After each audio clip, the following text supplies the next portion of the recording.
All right. What's up, brother? How you doing, man? Good. Good. Yeah, so get that out of my ear. I want to start early. I put that just as like a little fucking time, buys me some time, get past the language barrier, blah blah blah. If they copyright strike me or whatever. But I kind of like it. I thought it was a nice little fucking touch. Yeah. So I know we're like way early and I don't upload and consistently enough to like send out notifications on time. But yeah, it is what it is. So I'm I'm a little fucking wore down, and Corey's not feeling so well either. So Yeah. it takes a while for everybody to get in here and get the conversation going, get all the bullshit going. So we decided to just hop on here early, and if it goes longer, it goes longer. If it don't, well, then we'll call it a night. So, anyways, is there anything new doings with over there at the big LSX garage? No. Yeah, no. We was supposed to put in some bigger injectors in the 94, the black car there today, but I had to call and tell them I couldn't make her. Yeah. Well, I mean, I was looking at mine. They're actually it looks like a pretty simple job. They're Oh, yeah, but it needs to be tuned too. Yeah. Oh, really? Yeah. We're going to go from a 24 pound to a 36 pound. It's a big jump, man. Yeah. It's a big jump. Okay, so I just kind of want to preface. I know I've been talking a lot about Camaro 7, blah, blah. You know, everything we say here is speculation. Michael, what's up, buddy? Good to see you, man. I'm getting kind of nervous the more and more time that goes on, especially with Trump coming in and taking office. And there's just a lot of it's a big pissing match, and I don't know, how does it look from the outside. Well, up there in Canada, I don't know. The only thing I ever hear about new Camaros is from you. I don't really look at much on that stuff. Oh, okay. Well, that's good. I was afraid we were looking like giant asses up from the outside looking in, but No. yeah. So anywho, I come across a video, and actually a couple. I was gonna make a video, but I kind of thought it'd just be a nice idea to just hop on the stream and catch up with all the fellas and see what's up, man. So, Burley, are you in here? Mr. Mike is, so I appreciate you, man. But anyways, this company, this General Motors, I'm getting kind of, I don't know, Miss Barra or whatever. She's kind of giving me the heebie-jeebies here lately. Have you been following any of this, Corey? Sad. I said, have you been following anything with the General Motors and the tariffs and just auto manufacturers and the prices and all the shit coming? No, not really. Yeah. Okay. Well, I'm just gonna. I'll start. I got a couple clips here, just to build some context. You guys fucking jump in, chip in, if you want. I got. Let's start here at 240. Let's just play this here real fast. California story, but it's a bigger story too. Mary Barra, is that how you say her last name? Yes. Yeah, I always get that wrong, probably on purpose. GM actually joined the lawsuit or sided with the President Trump's lawsuit. His administration sued in 2019, supporting a federal standard for emissions to trump California, because California has always tried to Bigfoot all the other states. And right now, there are only about 11 other states that line up with California on this electric vehicle mandate. Even Vermont has fallen by the wayside and jettisoned its EV push. So General Motors joined the Trump administration on a single national standard for fuel economy and emissions. Oh, but then in early 2021, what happened in 2021? Joe Biden. GM withdrew its support for the Trump-era lawsuit and came out and announced, let's embrace with open arms Joe Biden's EV push. Mary Barra, quote, "We are confident that the ambitious electrification goals we have set are aligned with the goals of the Biden administration." And GM publicly supported the EPA's tailpipe emissions rules, which would force Americans to buy electric vehicles because it was going to force the car companies to make 2/3 of all new vehicles in seven years from today would have to be electric in order to meet those tailpipe emissions regulations. So by 2032, which Lee Zeldin at the EPA and the new Trump administration have completely ripped up. Hallelujah from on high. But again, this is how Mary Barra runs GM. The wind. And she ought to be worried about the hundreds of thousands of large SUVs and even trucks, the Suburban, the Escalade, the GMC, the Tahoe, I think, is one of them, but the GMC, they have been recalled. There have been engine problems, and they're also waiting for transmission repair. There's a part that they're waiting for, and the dealers have told all the owners of these large SUVs, like Uber drivers, to just come and park their vehicles for a couple of months, and maybe the part will show up, or maybe. Yep. Okay. So I was going to stop it there, but yeah, she's right. I don't know that lady, but man, I freaking like her. So anyways, that's exactly how this fucking company's being run. And it's kind of hard for me to wave the flag or get behind whatever the branding or the marketing is stand for, because it's so wishy-washy and just fucking, it's like a fish out of water, man. It's just flopping. We're just all over the fucking place. It doesn't, there's no standard which we base or premise everything off of. It's always just who's in charge and which way the wind is blowing that week, the flavor of the week. Yeah. Have you noticed this, Corey? Well, I don't think any of them are doing good. I know Ford's had recall after recall. Toyota's having issues. I don't know what's going on. The prices keep going up, but the reliability keeps going down. Bingo, sir. That's and to me, that's kind of an issue, don't you think? Yeah. The L87, and now I was on Mark's channel last week talking about this, and as far as like the oil consumption and these engines blowing up, and is there a pattern to it or whatever? But I'm just talking about manufacturing, period. Just the branding, this market. Hang on one second here.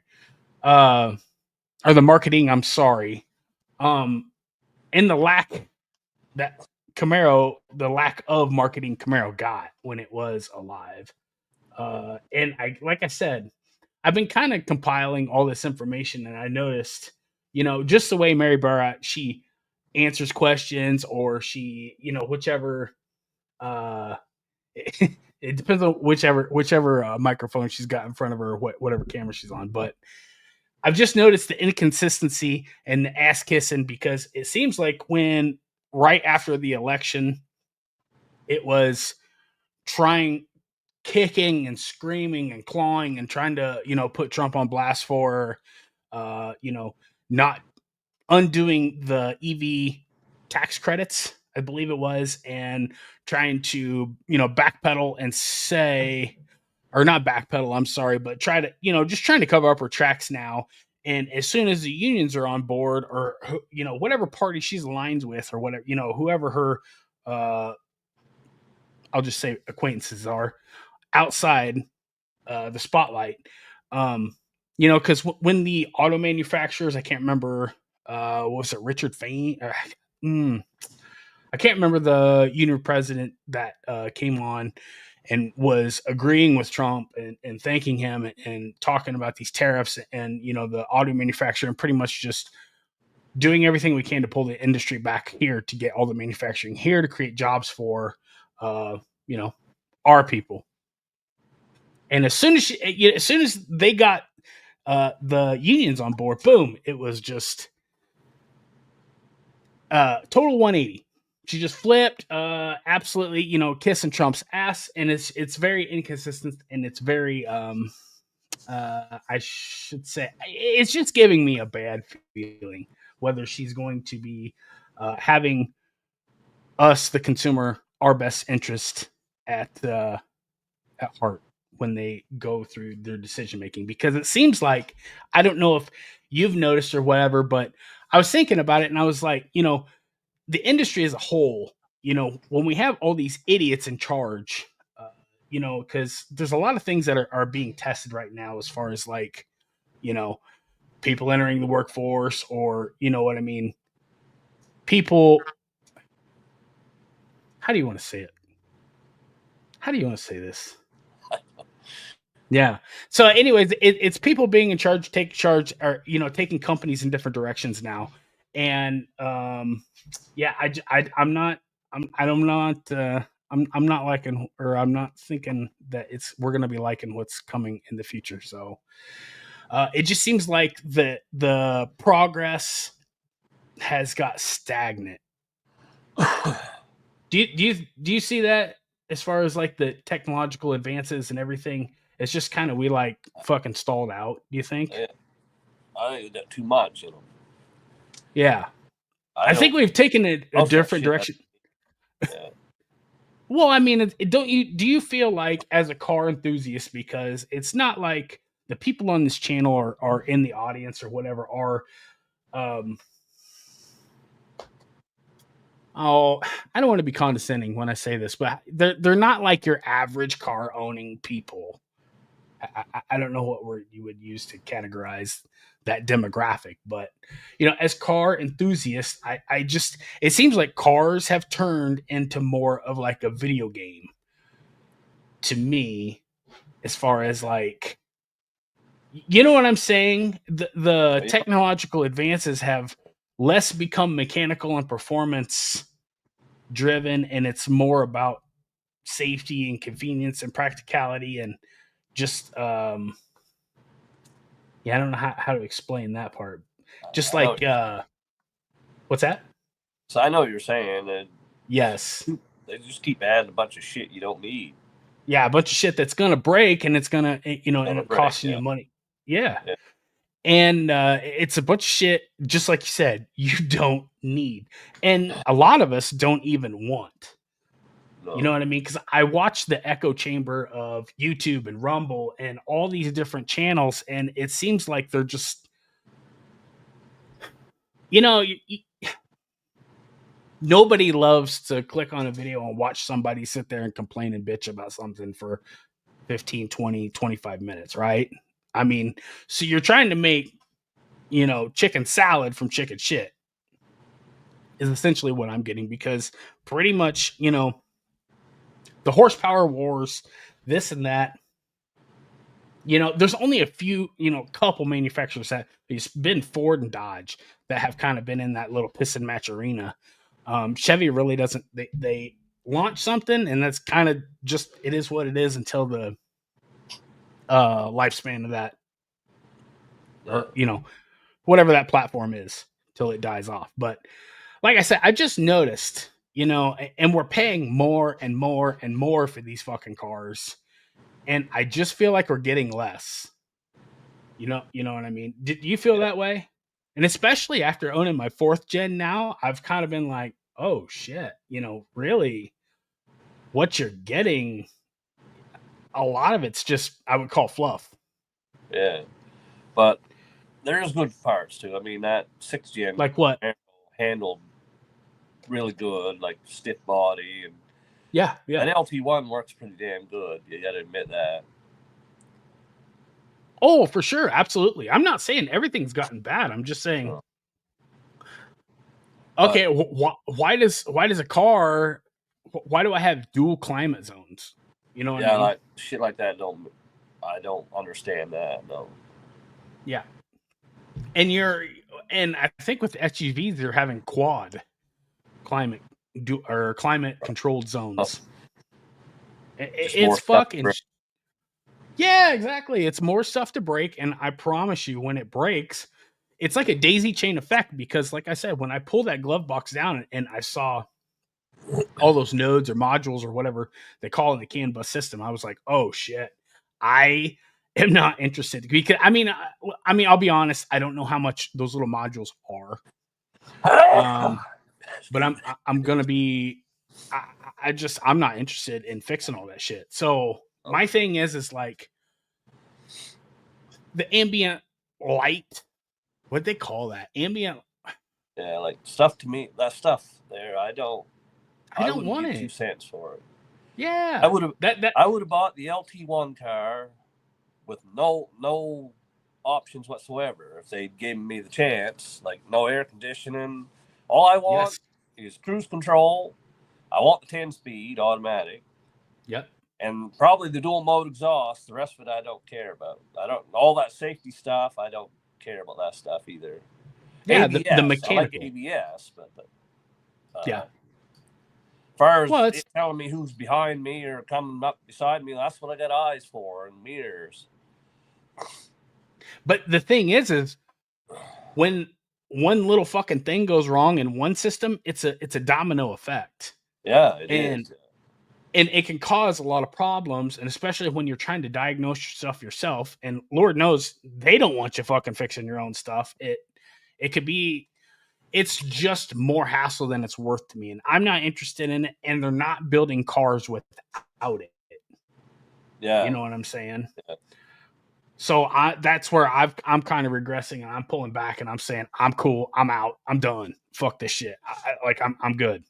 You know what I mean? But building on or prefacing off that stagnation of,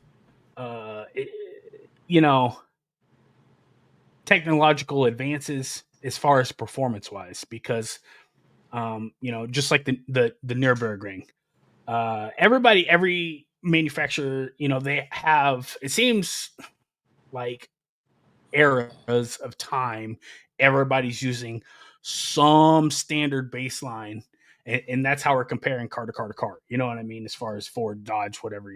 I don't know. Did Dodge ever go on the Nürburgring after the Viper? I don't think they did they? Yeah. Yeah, I'd have to look into that. But yeah, maybe then they're not playing that game. But anyways, yeah. So I've noticed that, and I just feel like they're just finding ways to, let's just get into it. So anyways, I come across this video, and it kind of fucking scared me as far as like the future in the cars. And so my 96 was like 20 grand. Oh, I see you too, noob. I see you. Oh my god, look at that C8. Brother, I can't believe you got rid of your ZL1 for that shit. So anyways, 96, list says my list price was like 19,400. So how the fuck, in not that long of a time span, did we go from 20,000 for a brand new Camaro to where I paid 77? Just call it 80. Because if you got the 1LE, it was going to be pushing 90. You know what I mean? That's a pretty big jump for not a short allotment of time. Do you think, Corey? I mean, well, just in the time that I bought my truck, 2018, that same truck all right. now is was it Colorado? $13,000 or $14,000 more. Yeah, Colorado. Yeah, that's a big jump in just a short amount of time. 7 fucking years, man. Yeah. And you're talking, what did you say, a 14,000? Yeah, I paid $40,000 for my truck. It was actually 39 something. Okay. But the same truck now is about 53 to 55. They're for the same style truck. I mean, they just changed the looks a little bit, but the trucks are fairly similar. Yeah. That's the Colorado. Colorado. Somebody was telling me that there's like $150,000 truck sitting out there on the lot right now. You froze up. Oh no. Are we good? Yeah, you're good now. Yeah. Okay, all right. Damn it. So here's my thing: is I'm trying a new internet. I'll just be honest with you. I'm trying a new internet out right now. So if it freezes or whatever, fucking hit me in the comments. I need to know. I need to know this stuff because I need to know how to approach this in the future. So it's been freezing on and off. Has it? Yeah. Okay. Oh, but anyways, there. So, anyways, they were telling me that there's $150,000 truck sitting on the fucking lot. How did we get to that point? You know what I mean? I don't know. That's insane to me. That's insane. So, anyways, let's. I found this, and let me ask you: would you guys ever be interested in a car subscription? No. Me neither. That's probably where we're going. Yep. So, anyways, I saw this thing, and man, because they're little fucking they get a hard on for control shit like this. So, anyways, I saw this video, and I kind of wanted to touch on a few things, and let me know what you guys think here. I'm curious to know if you guys would ever be interested in doing something like this. So I'm going to add this in here. Actually,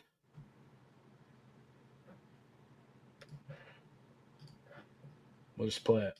Car subscriptions are coming.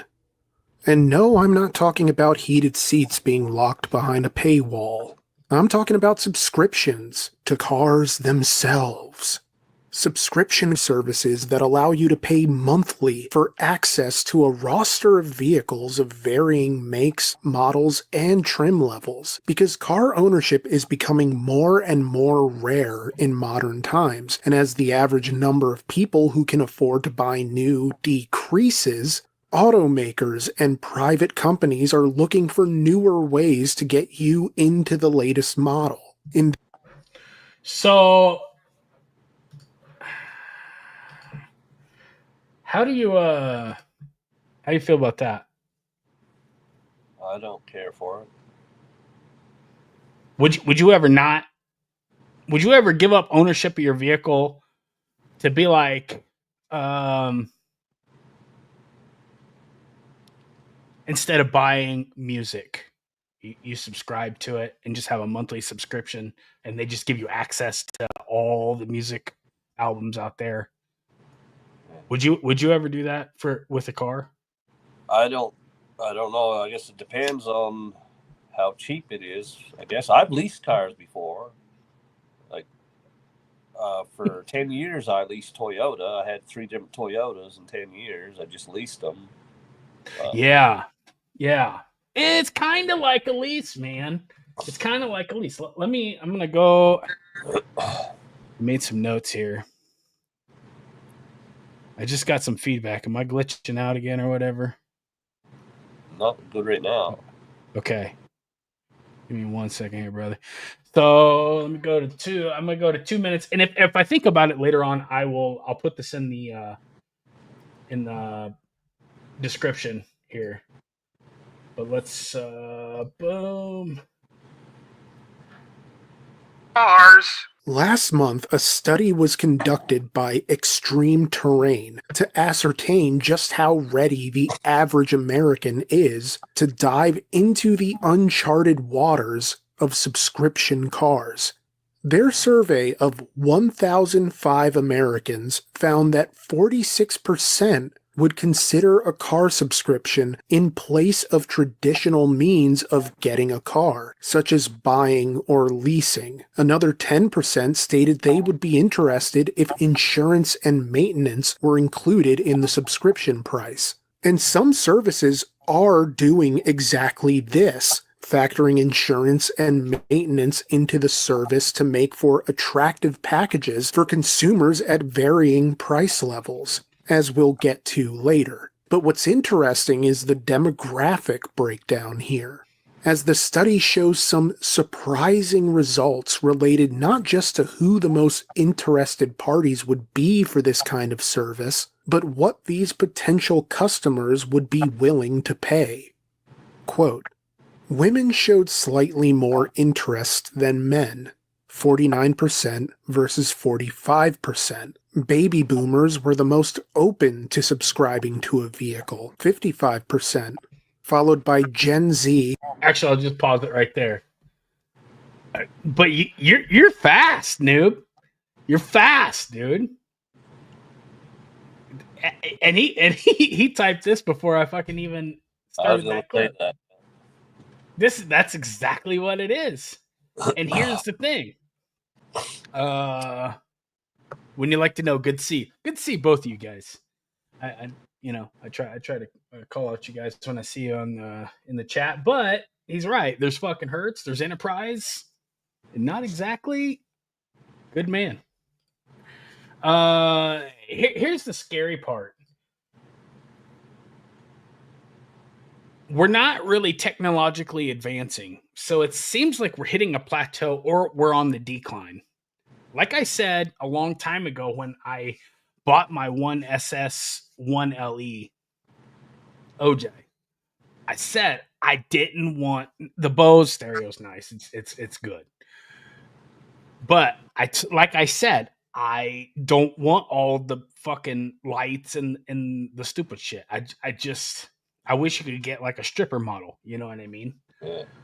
And I have a sneaky suspicion, with the Alpha 2 platform and everything. I also said that they're going to have a hard time improving on that car, and I'm afraid. Maybe a week ago or something, I took some pictures out of this Camaro book I have, and it was massive numbers.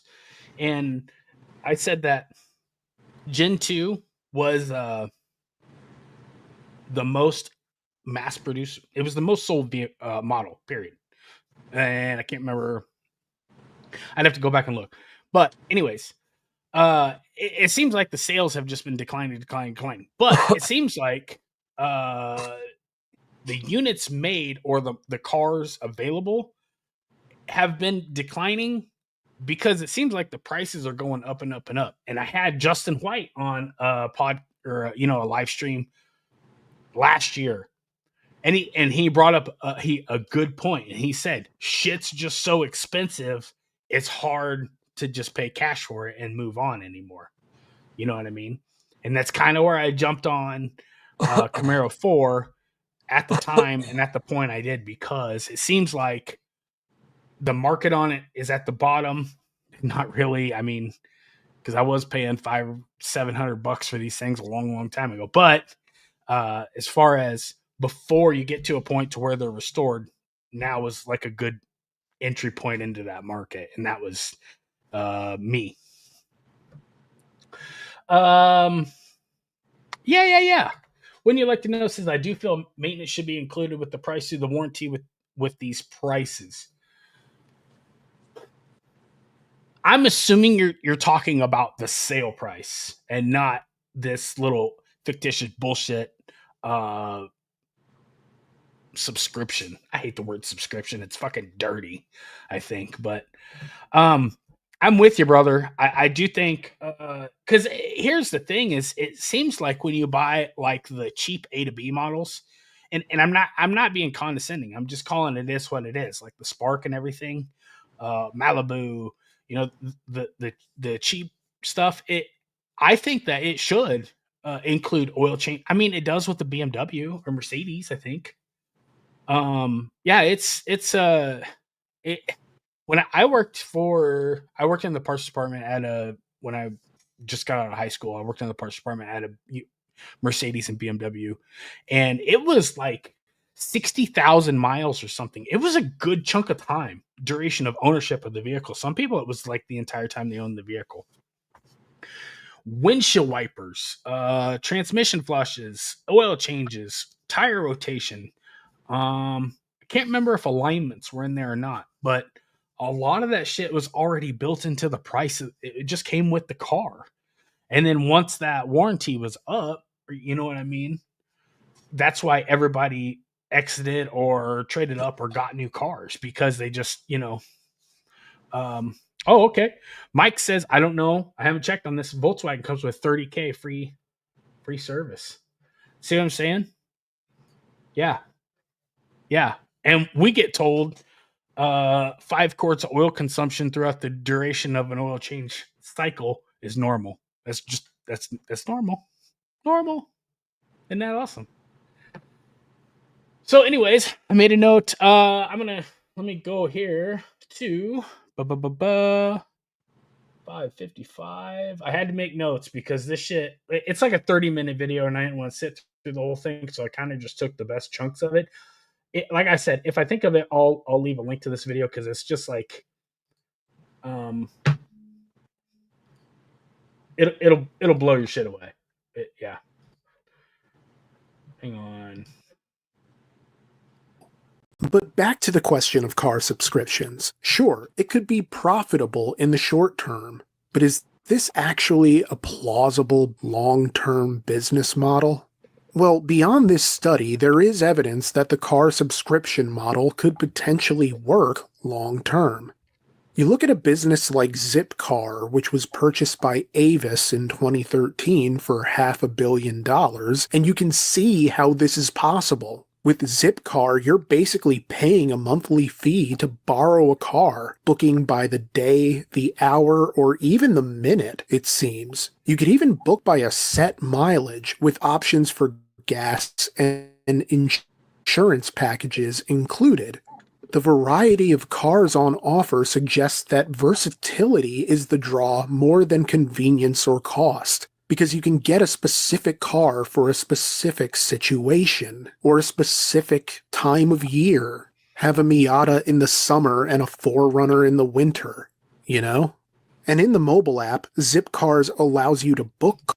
Yeah. Yeah. So I don't know how I really feel about this. Where'd we go? Where'd we go? There we are. I don't know how I feel about this. I mean, one week you can have a Camaro, and next week you could have a Tahoe, and how do you feel about that? Oh, it depends on how expensive it is. I can't see it being. It's a lot. It's a lot, dude. I can't see it being a win for the manufacturers, because most of the stuff that builds junk, they'd have to take it off the road in about 5 years. So I don't know how they'd get their money back out of them. You know what I mean? Like, if I'm gonna subscribe to a car, I'm not gonna get a 5-year-old car. I want a new one. That's their plan. Subscription on it. What are they gonna do with all the old ones? What? And plus, if I'm just subscribing, damn, you got some good questions, sir. I'm taking that bitch to the red line whenever I get a chance. Oh, I'll bring that. Well, I won't do that with my everyday vehicle. I won't abuse it. But if I'm just subscribing to a vehicle, she's gonna get used and abused. Oh, I'm gonna get 2 handfuls of hair, and it will get straight up abuse. Even when I leased, I leased Toyotas for over 10 years, 3 Toyotas. Yeah. I changed the oil when the meter told me to. Whereas my truck, I change it. Usually it's only about 50% when I change it, because it's mine and I want to keep it running. But the Toyota, I didn't give a shit. I changed it just enough that they couldn't give me a hard time for it. Yes, sir. Exactly. So let me ask you this. Do you think that this, and this is just suspicion, with them wanting to control, data collect, do you think that they would be, oh shit, that's a good one. You know they're gonna be watched, but limited, that would suck. That would suck. Yeah.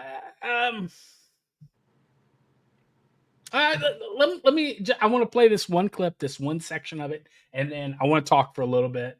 Fuck. You add it in here. Boy, StreamYard's being a pain in the ass tonight. So let me go. I'll go to 555 here. Or no, I'm sorry. 801. Jeez. Like I said, I'm fucking tired, man. Hang on. London, the Out is a sort of luxury version of Zipcar, and as InMotion's managing director Jasdeep Sahani told Fortune back in February, they've seen really encouraging results, such as in the case of a wealthy woman from London who has rented a Range Rover from the service every single weekend for 2 years running now, surpassing in subscription fees what she would have paid had she just bought the Range Rover herself. Yet as Sahani explained to Fortune, this client is paying for the convenience of having the car brought to her office so she can spend the weekend in the country, and then somebody comes to her home to pick it up on Sunday. In effect, the strains and struggles of car ownership are out of her hair until she decides she wants a car again. And yeah, it's the privilege of the wealthy. But then, the Out is a luxury service. Businesses like Zipcar and other potential startups would be aimed at a larger clientele, with people at more varying income levels, presumably. Of course, whether it's a luxury car or not, the effect is the same. Low responsibility means low stress. You buy a car and you're tied to that car and everything that might go wrong with it. But with a subscription service, that's not really your problem. This time. Yeah. So, what's going on with this damn software tonight? So, do you see this being a thing? Everything else is subscription. Why wouldn't they try to do that too? Well, here's my thing, and what I've heard some speculation of wanting to control the market because you run the price up on shit that's so high in the bank. You have to use a bank unless you're sitting on 6-figure cash to just go in and just, you know what I'm saying? Or over time you've had paying off loan. You know what I'm saying? You're paying massive chunks off month to month to month. And you've got a bunch of equity and a lump sum to where you can just walk in, take your trade in, and pay off the remainder. You're having to use a bank and you're having to finance. That's what 99% of the fucking world is doing. It is everything's on credit and everything's borrowed. And that's kind of the point where I come to with my ZL1 was it's not fucking my car. You know what I mean? Because like I said, when my car was sitting on the lot, and this is what really opened my eyes to this whole problem was the legalities, because I really wanted to go steal my own car out of that fucking lot because I was getting pissed. It was 6, 7, 8 months I think I waited. But with the bank lending and everything, the interest rate that we're paying on these cars and the prices going up and up and up and up. Do you see them running MSRPs up and maybe bypassing dealerships now and going to a straight subscription? Because the people, I mean, when you go buy a new Corvette, they're already making you noob. Well, I think that was the Z06. Hey, noob, tell us. When you go buy a Corvette, did you have to sign an agreement to not sell it for a year or whatever? You know what I'm saying? I think that was that the Z06 only. I can't remember. But, they're already making people sign contracts that if they want out of the car or if they have to get out of the car comes back to Chevrolet. And I just see them speculation is they're wanting to control the car market and the models. You know, just like you asked a little bit ago, what are they going to do with the old ones? They come right back to Chevrolet. Do you see this being a subscription to where, like the new Camaro? I don't know. I think we're a ways off any subscription car stuff. But Okay. I know So they've got to figure out how to make cars cheaper because people can't do it no more. no. So do you think that I don't know? I'm just thinking there's going to be some sneaky shit coming our way, man. I can't see it going on like this because just like you said, the average American cannot sustain. I was watching a fucking thing where it was compilation of car payments.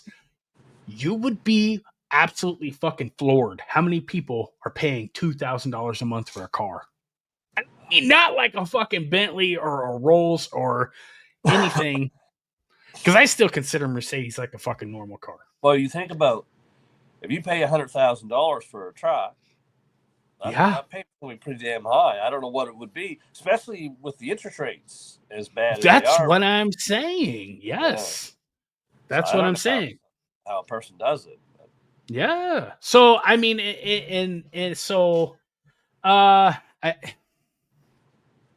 yeah. So if this is the thing, so Noob said that there's a 6-month clause. I don't know if that's for every C8 or if that was, I know there was for the Z06. There was something in there for a Z06, but but I'm thinking, there's speculation that they're wanting to control the fucking market, and it makes me wonder in the back of my mind, why are they having these ECUs locked so hard? You know what I mean? Like the C8. Why are they playing keep away? Because Dodge is just saying, here you go. But, Dodge is not a good example because they just they sold their company. They got rid of it. They shoot it away. And you see the mess that they're in right now. So I think Stellantis, did Stellantis sell it back? I haven't followed it, but ever since they were in that squabbling match when the grandfather of Mopar that started it, he offered to buy it back after they declined the sale after that. And I heard the CEO got fired. I haven't followed Dodge since. I heard that the V8s or the Hemi's coming back. No shit. But that's why this big beautiful bill is so important to get passed, because in this is the EV. That's what Elon was having a little fucking pissing contest, or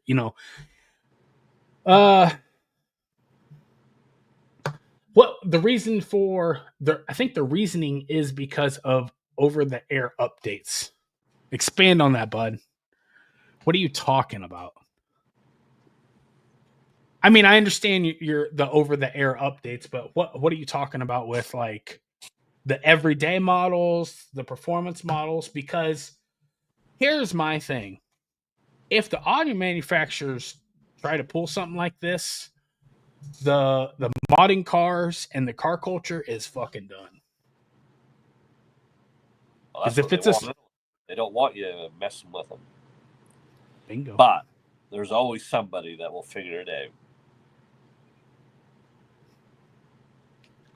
I love this fucking spirit you got sometimes, dude. You think about it. Everything that anybody's ever put out, somebody's found a way to hack it. Whether it be a car or whether it be like an Xbox or a smartphone. You know what I mean? Yeah.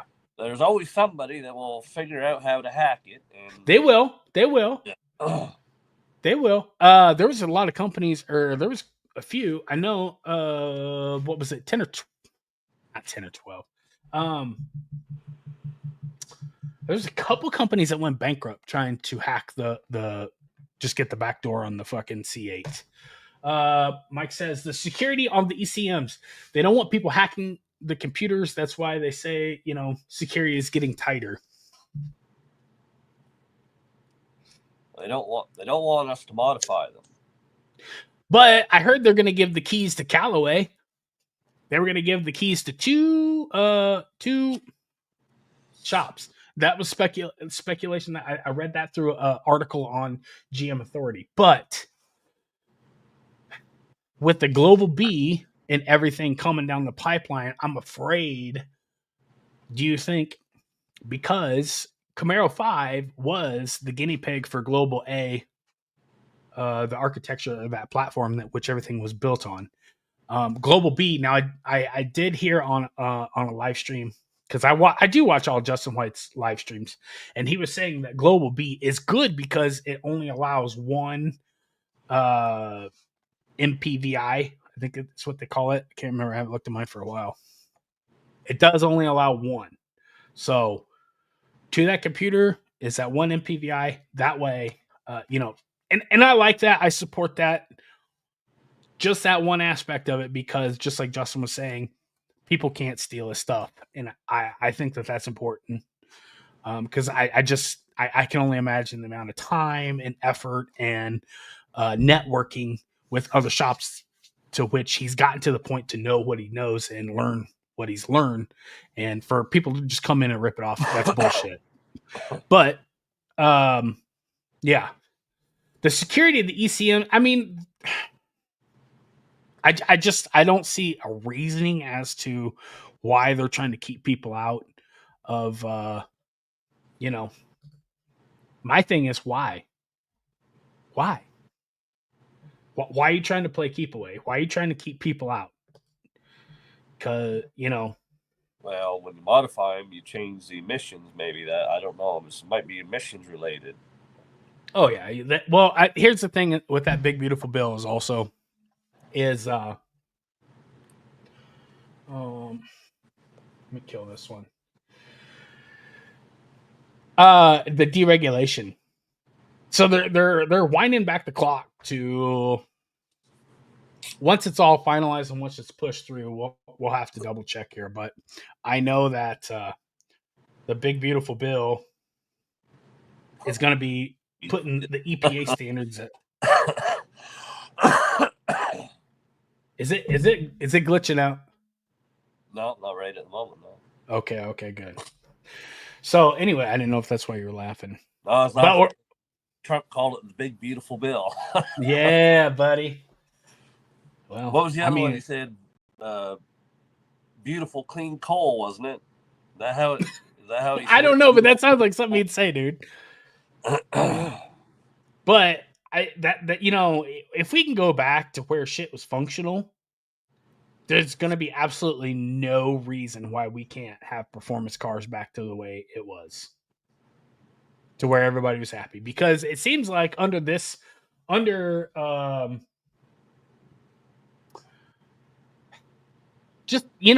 think Mary Barra, she took over. She came in 2014. I think she took the CEO position of.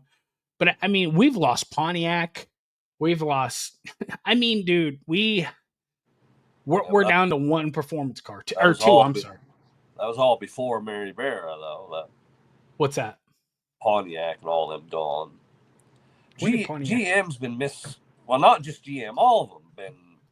The people running them, they don't know nothing. All they care about is to get their stock prices up for the first couple of years they're in there, so they get a big bonus, and that's all they care about. They don't care about nothing else.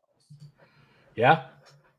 Well, yeah, I mean, and that's the whole thing, and that's never been, the days of having a car guy in charge is pretty much over, I think. Say that again. I said the days of having an actual car guy in charge of the company, I think those days are pretty well over. Bullshit. No, come on. No. We need that. I don't know who they had over there at Chrysler, but they did a good job for a few years. Yeah, Tim Kaniskis. I mean, you got it out of everybody that done the retro thing. The Camaro, the Trans Am, or the Camaro and the Mustang and the Challenger. The Challenger did it the best, in my opinion. Yeah. It looks more like a muscle car than the rest of them do. Yeah, but they did it right. You know what I mean? Yeah. They had as far shaker hoods and shaker scoops and all kinds of cool stuff on the Chrysler. Yeah, but they had model after model after model. They were up in the horsepower, and they were making additions. I mean, and they had marketing. They actually talked about it. You know what I mean? They had the Viper, but the last couple years of the Viper, they couldn't. Dude, they were offering like 15% off, and that I think they were taking the car down to like 85 grand just to get them out of the fucking showroom.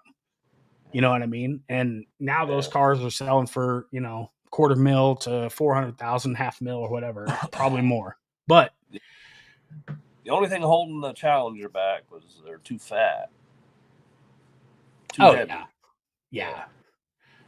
I mean, they had tiny little sway bars in them. The suspension travel was fucking massive in them. The footprint on the tire. Car. Like they look more like the original muscle car than the rest of them did. Yeah, they had a massive wheelbase on them too. Yeah. I mean, you can go on and on, but I think that the Challenger, there's a lot of aftermarket parts you could throw in that car, and it could be a pretty fucking capable car. You know what I mean? Yeah. Oh yeah. But still, my thing is like getting back to kind of like the Challenger. We're hitting like. And that's where I'm really, really afraid of Camaro 7 coming onto the scene. It's going to be nothing but not going to be EV. No. And I hear people joking that it's going to be an SUV and whatnot. No. The thing is, you're not going to sell SUVs with the Camaro name. The Camaro name's not that popular. I mean, I know with us it is, and the people watching. But it's not a name that you're going to tack onto an SUV thinking you're going to get all kinds of sales. Hell, the Camaro didn't sell. That's why they had to cancel it. So if the Camaro comes back, it's not going to be an EV. It's not going to be an SUV. It's going to be a Camaro. Yeah. I think it's too much of an icon to just throw away. And I think it's... Well, you say that, but... Oh, dude, look at the Mustang. Look at that Mustang... Mustang is an icon. Come on, man. Are you serious? I'm a Camaro fan, but look, they've had to kill the Camaro twice. It won't sell. Oh, my God. I'm starting to see two of everything. Are you fucking kidding me? What am I hearing? I got a homework assignment for you. Find me a Camaro channel that has 100,000 subscribers and actually does well. Find me one. That's all they do is Camaro videos. I can only think of two right now. And I don't know if they're actually 100,000 or not. I might be able to find you one, but it's going to be a chick with big tits. Oh, there you go. Okay. All right. Anyway, now the Mustang thing, you'll find all kinds of Mustang channels that are successful, but there are very few Camaro channels that are successful. This one, it ain't over yet, bitches. Tim Letso, stop it. Stop. That's not what we fucking do here. No. The environmental credit system is what's killing cars. The carbon credits. Carbon credits actually probably up until is what allowed the Hemi to carry on and the fucking LT. Hate to say it. The EPA mandated fuel economy standards and emissions bullshit specifically. Yes. And this is, thank you very much, Obama. Motherfucker. People don't want cars. Even the Mustang ain't selling. You look at the Mustang sales for 2024, they say they're way down. 2025. Yeah, but dude, 100 G's for a Mustang? Come on. There's a limit to this. It doesn't matter. Even if you had a cheap, it might make a difference if you had a cheap car. But what I'm saying is there's not that many people that want a rear-wheel drive car anymore. Everybody wants an SUV or a truck. So you mentioned the... Are you talking about the enthusiasts? Or are you talking about... I'm talking about the mass.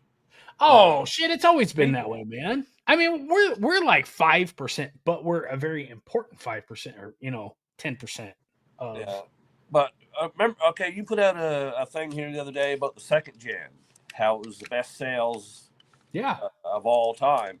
Well, what you got to remember is back then, a truck was a truck. It drove like a truck, it handled like a truck, and it only held 3 people. Oh, And there was no okay. SUVs. People drove cars back then. But now you got trucks that drive like cars. They can seat up to 6 people. Whereas trucks back in the old days, they only seat 3 people, and they drove. You've heard the saying, it drives like a truck? Yeah. Well, that was the same because they didn't handle well and they road rough. So people Yeah. didn't buy them. But now everybody's buying trucks or SUVs. Yeah. And that's why the Camaro sold so good back then. Plus, Smoking the Bandit helped.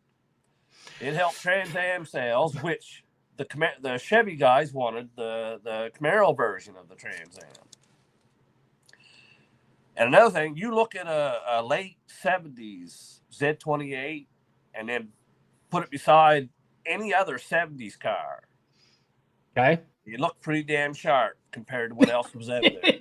Especially the Mustang 2. Yeah. The Mustang Oh my 2 God. looked like something a weirdo would drive. Oh my God. Some of that stuff, that's what I'm afraid. That's what I'm afraid. But what I'm getting at is those days are gone. The only way a Camaro is going to survive today is they have to build it right from the start as a low production vehicle. So what you're saying is not looking for big profits. Shit's going to get better from here, right? Is that what you're saying? I don't know if we'll ever see the Camaro again or not. The days of them cars might be over. No, stop it. Like I said, even the Mustang's doing poorly. I'm gonna look here. I'm searching. Even the Mustang's doing poorly because the Mustang, you can't see that. Here's the thing. The Mustang always shined. It was living at production because it was always a couple thousand cheaper than the Camaro.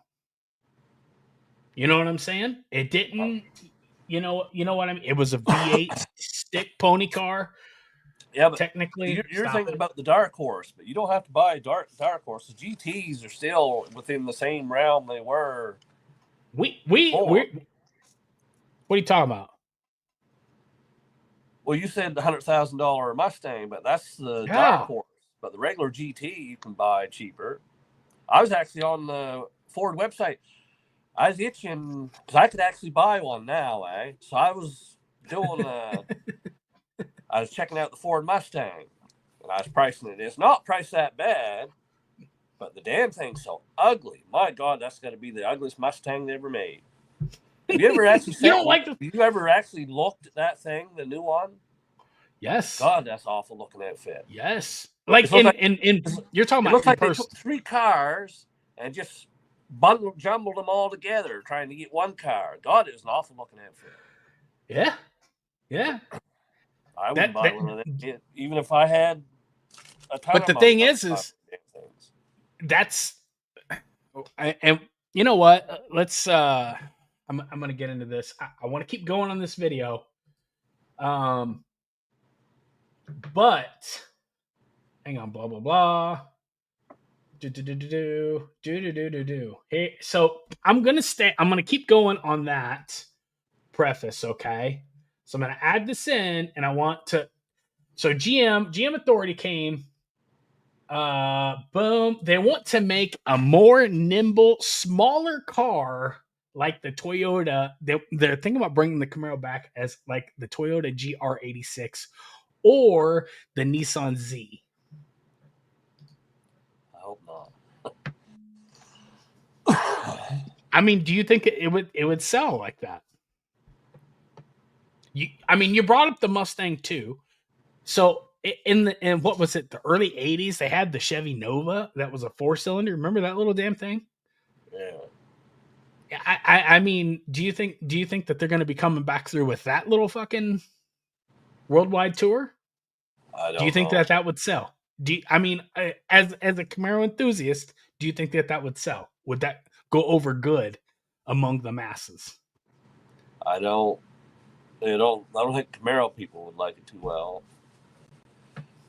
I'd like to see Well, them come out with one around the size of the 68, 67, 68, where they're a fairly compact car.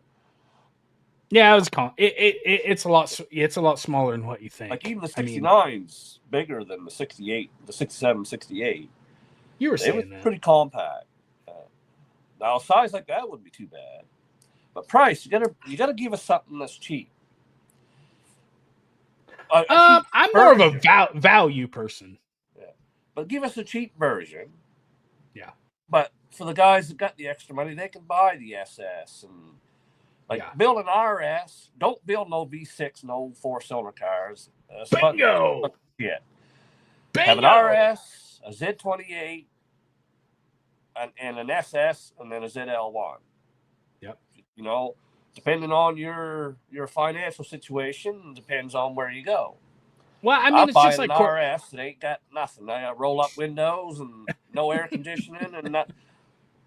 I don't know why they did it before. Why can't they do it again? That's the model I want. I wanted the LT4 in the fucking in the basic package. That was what I wanted. Well, but that's asking a little much because I mean you got to have the big brakes and the big wheels and stuff to handle that kind of power. I'm cool with that, but I don't want to pay for the ambient lighting interior package or the dual climate zone, or you know what I'm saying? Or it was just a bunch of stupid shit. What? To help sales a little bit, you know how the Camaro and Trans Am, they're always built on the same chassis, but they look fairly different. I mean, they look similar, but they look fairly different. Yeah. Well, have your Camaro and then have inside and out. The higher end of it, have your SS Camaro and your ZL1, but also have your Chevelle SS. You know what I mean? All you do is just change the nose, change the rear end a little bit. That's all you need to do. It don't have to be a complete remake. It can still be built right on the same. They built the Trans Am and the Camaro on the same assembly line. Yeah. So, and just by having them different names might help boost sales a little bit. Well, look at the way Burley talks about my car, and then he talks about the Trans Am. Yeah. And it's body panels. You know what I mean? It's body panels. Yeah. I want to get to Mike said, side note, did you ever say the dyno numbers for Zozo? Never dynoed it, dude. Never dynoed it. Like I said, when we were caught up in that hurricane, we were waiting for what was it, Power Fab or whatever, to come back online. And fuck, dude, it didn't happen. And my section of Houston got power, and it was just costing me too much money to hang out there day after day. So I just got my shit and went. And you know, I was kind of exhausted of it, and I wanted to go home.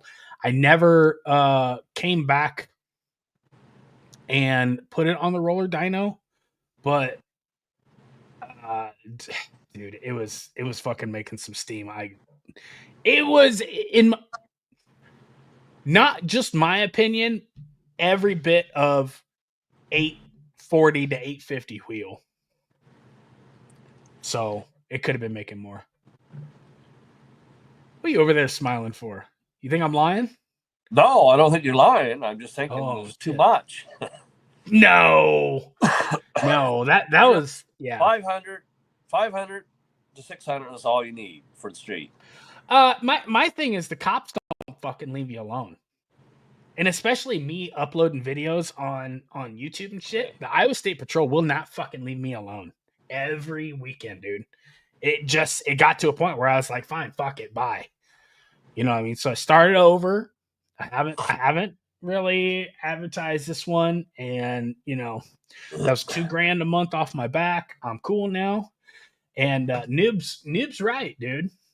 Actually, let's pick up this video here. That's kind of where I'm into not posting this car. I'm going to do like a couple videos probably, but on Mark's channel, CCF Beach Garage, last week or something, I made a reasoning that there's the younger generation that is into cars, because it's diminishing, which that shit needs to change. and it sucks that they're into what they're into. But I Most don't fucking know what gender they are. that's a fucking problem too, sir. That's what I said. And I was talking to another buddy of mine. He says that there's a whole generation of pretty much, and I'm just roughly guessing 30 and under, 30 and younger. They've always had like this shit right here is normal. Like they grew up with it. You know what I mean? The internet, talking, having a camera and a microphone pointed at everything. I remember, dude. Like I said, I remember before the internet, and they just don't know what real freedom is. So, like I said, the new cars, they're like a fucking ankle monitor. Like you're a fresh bitch out of jail. That's how I feel. And that's kind of what I see going on with the C8. I don't know for sure, but I'm assuming the car's listening to you, and I'm assuming there's a camera watching you. I don't know. But here's the thing. I'll just I'm sorry. But I saw something the other day. That kind of fucking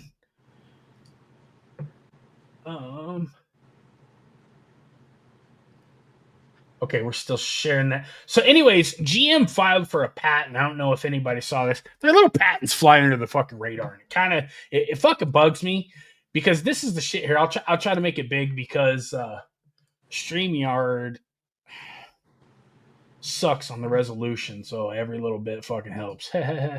So, anyways, they filed for a patent that warns authorities. So the car's gonna call the fucking cops on you, dude. Like, this is total fucking bullshit. James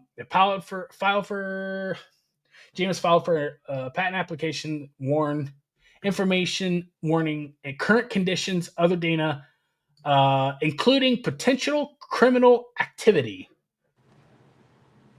Like, if you just click on the patents and read this, it's that one right there. Files to warn authorities about road conditions, and that's a total fucking lie. That is a total fucking lie because they're not warning anybody about any road conditions. So I'm assuming speed. If you're speeding, racing, or they have GPS that will notify if you're outside the fucking dotted lines, man. You know what I'm saying? So they're watching. And stuff like this. I don't want this in my fucking car, and I don't want to be paying $2,000 a month to fucking cuck myself. You're probably going to have it in your car no matter what. I don't in mine. Well, yeah, but roll down the window, whip the bitch out. I can set the fucker on the curb, do whatever I want to do, circle back around and pick the fucking phone up again. I can't do that with the car. You know what I mean? No, I'm with you. You made me a believer when you showed me what was in your ZL1. Oh, dude, it's bad. Yeah. It's bad. I was just like, I don't know exactly what I'm looking at, but I know the capabilities, and it's like, and the prices are going up and up and up, and the availability is going down, down, down. And it's like they're holding a fucking carrot, making you jump through a ton of fucking hoops. And now I just saw this little subscription deal coming through.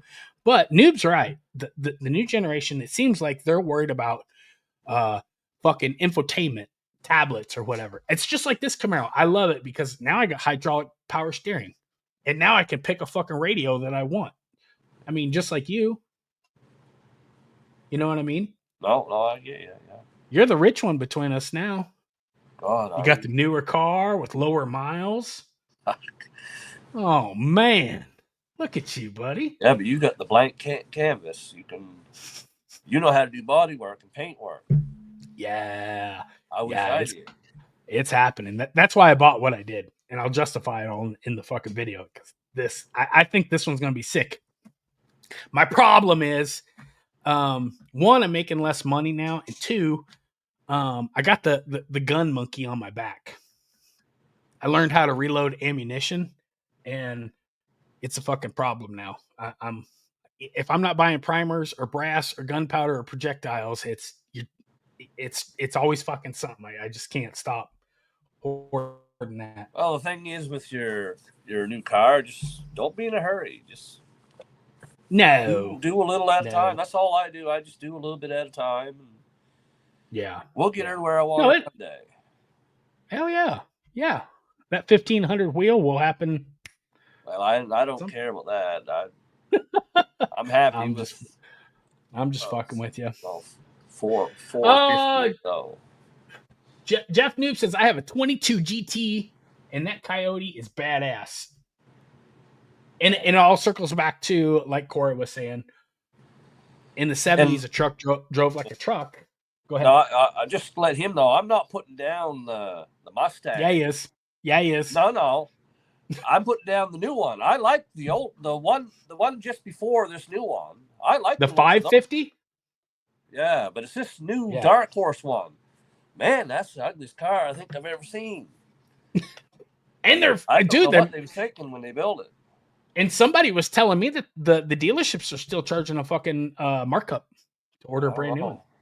Are you They fucking won't kidding get no me? money out of me. I can tell you that much. I was looking Guaranteed. at one. I was on the website pricing one out, but I just kept changing that picture, looking at the different angles, and I said, "God, that's maybe something wrong on that car." Yeah. Yeah. Whereas the previous car, I actually liked the previous car. I thought it looked good. Yeah. The thing is, I think the decline came when when everybody started the retro thing. I like the Mustang was at its peak in the 99 to 04 for me. And yeah. Terminator. Yeah. I like those things are like fucking 50, 60,000 now, dude. Yeah, they're nice. Yeah. It's only 281 cubic inches. That's Yeah, but that don't matter. Just a few bolt-ons, and them things are running 10s. Yeah, they come with Manly, full fucking forged rotating assembly. Actually, heavy duty, yeah. Yeah, dude, that thing will fucking make power. Michael Chow says new cars don't come with standard cruise control. The buttons are all in the infotainment. Yes, I like a physical fucking button. Haptic feedback. Boom. Yes. I hate that. I hate infotainment. I don't like it. And did you guys hear about the new Apple CarPlay Ultra or something? I haven't had time to really look at it, but I can't imagine shit has changed for the better. You know what I mean? Well, I think it's just for certain cars, ain't it? That Ultra. Right now, but yeah, I mean, you gotta have a car that will actually. It goes right on your main screen and everything. I think is how that works. Is it? I haven't looked at it, but I've heard. I looked a little bit. I don't know. Don't listen. To me. I really want tech. I want tech to make our lives better, not intrude in on it. And that's the part where I have I'm paranoid about what I really put myself around these days. So, he says, I think it's only for Jaguars or something like that. BMW's got it. BMW or Mercedes. But yeah. It's coming, dude. It's only a matter of time, but I just thought food for thought. Go out there and fucking check it out. Okay, so I want to keep going on this video. There's a couple different sections I want to talk about. Let's go. I want to talk about, just for the simple sake of it being out there, it's like a fucking minute. Let's go over to 932. And it talks about people taking care of it, just the way that they're going to take care of these subscribed cars and yada yada and so on. Let me add it in here.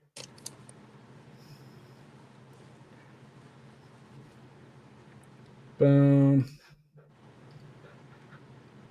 The subscription service, that's not really your problem. This ties into part of Extreme Terrain's survey, which found that 30% of respondents were less likely to take care of a car they didn't own.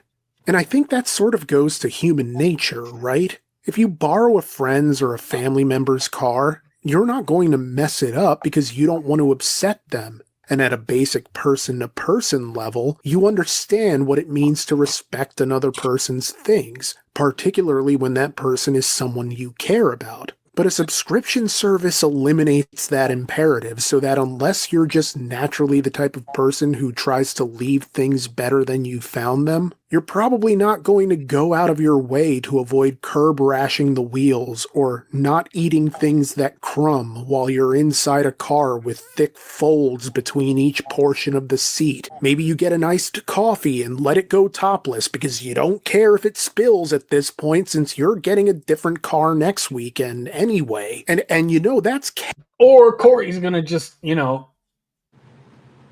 absolutely fuck the guts out of it because he's gonna just rip it all rip it Ain't a new mine. ass.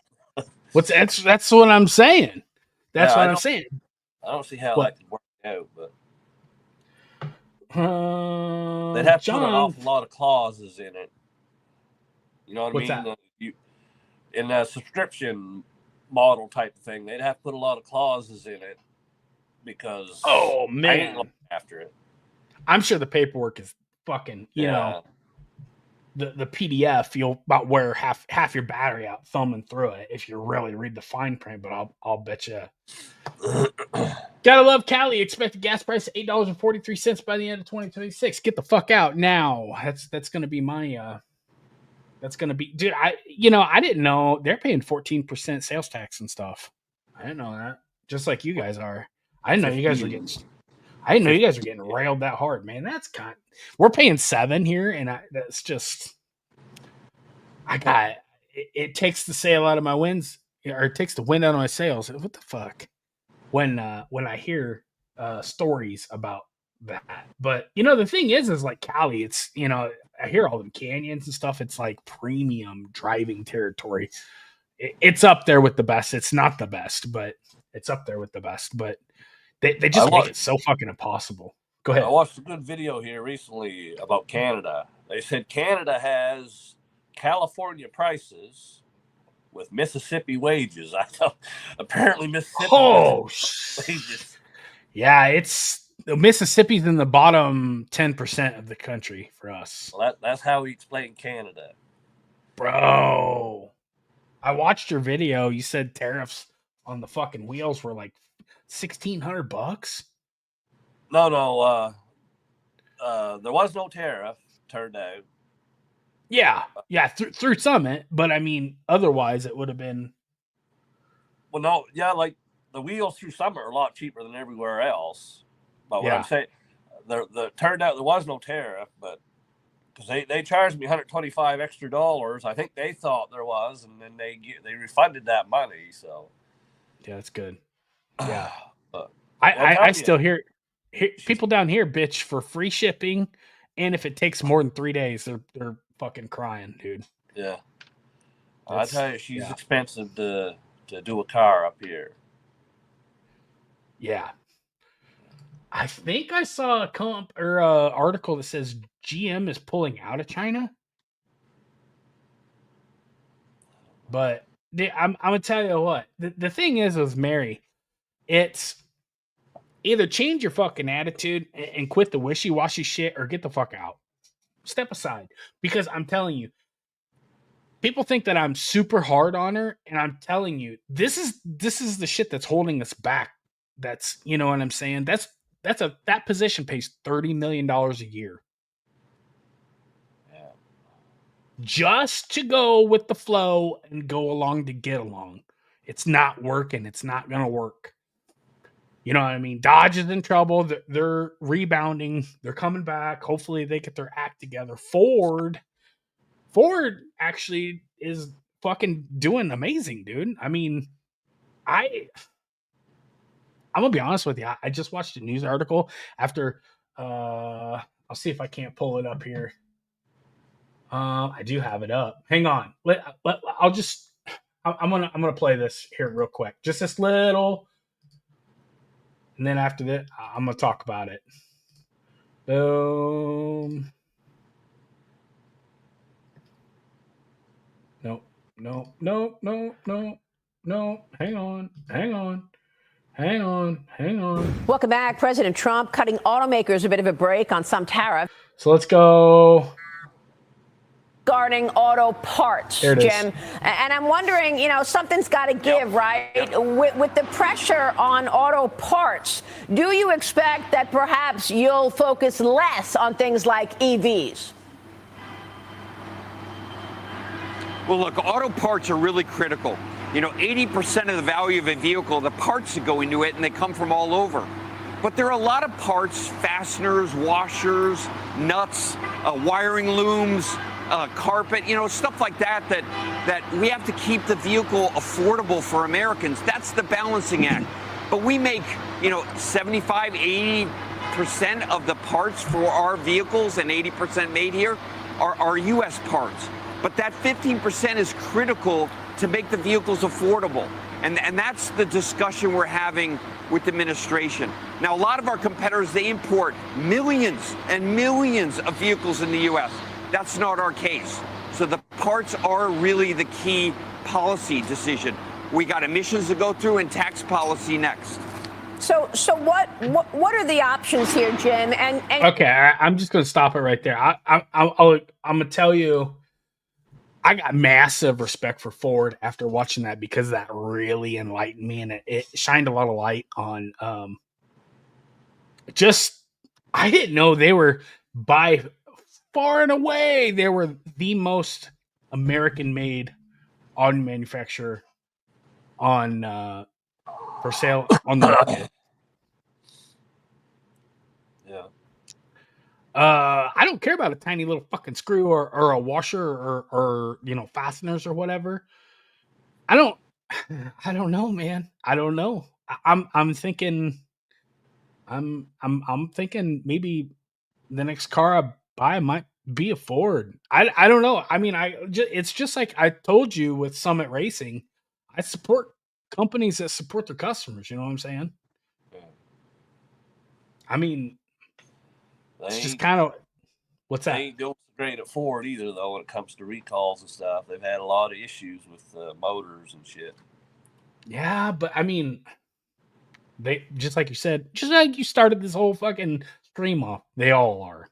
They all. Oh, have yeah, they all problems. are. Yeah, it ain't just Ford. It's the whole works of them. And Yeah, don't know but I mean, I don't know how we ended up here, really. There was a time when the Americans' quality was quite low, and then they come out of it. was that late '80s? Yeah, like you get around the late '80s through the '90s and early 2000s, but it seems like we're going backwards again. Yeah.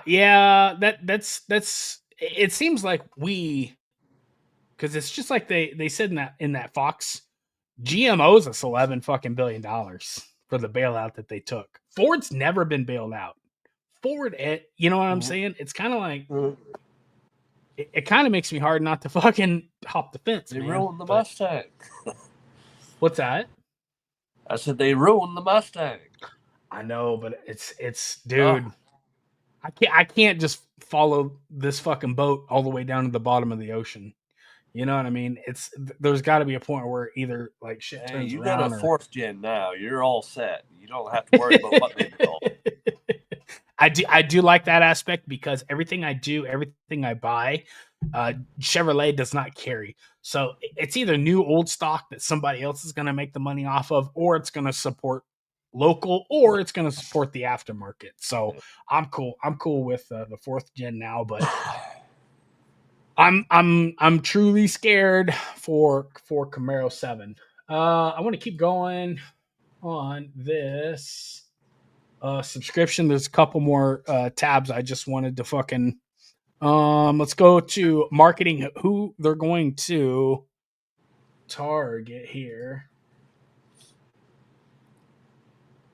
1845, sir.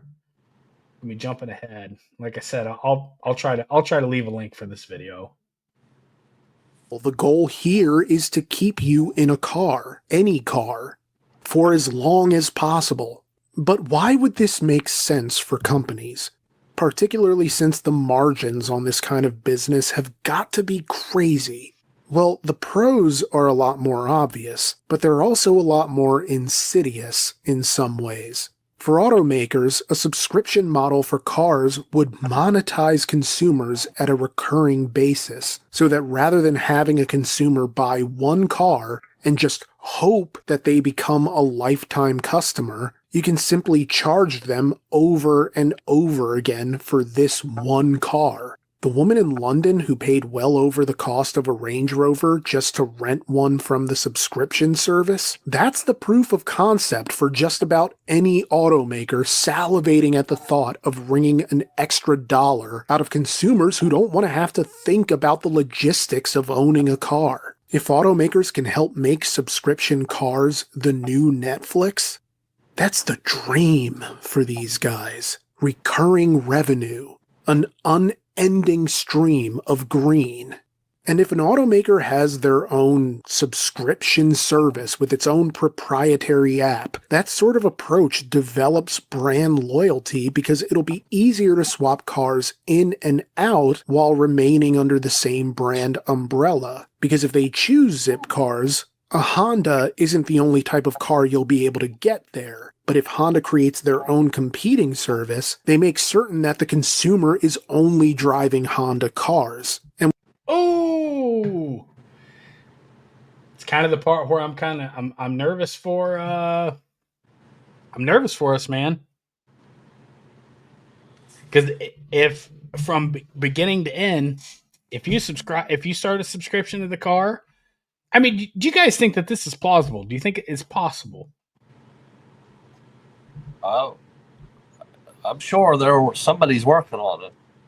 Do you think that they're going to end car ownership? You know what I mean? Because I don't know. It's a good way to backdoor the EPA. Well, you know what I'm saying. Yeah. The car modifying the because if you fucking modify the exhaust, intake, anything, if you tune it, you're gonna get charged for it. You're gonna be paying for this. And if the car, you know what I'm saying? So just for the simple I couldn't help but notice this one. They're talking about the tariffs, and it's kind of gonna be like a backdoor policy as for like the tariffs to keep the cost down. I just want to touch on this one topic here.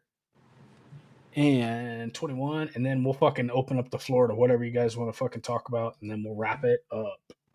Time acquiring a younger consumer base.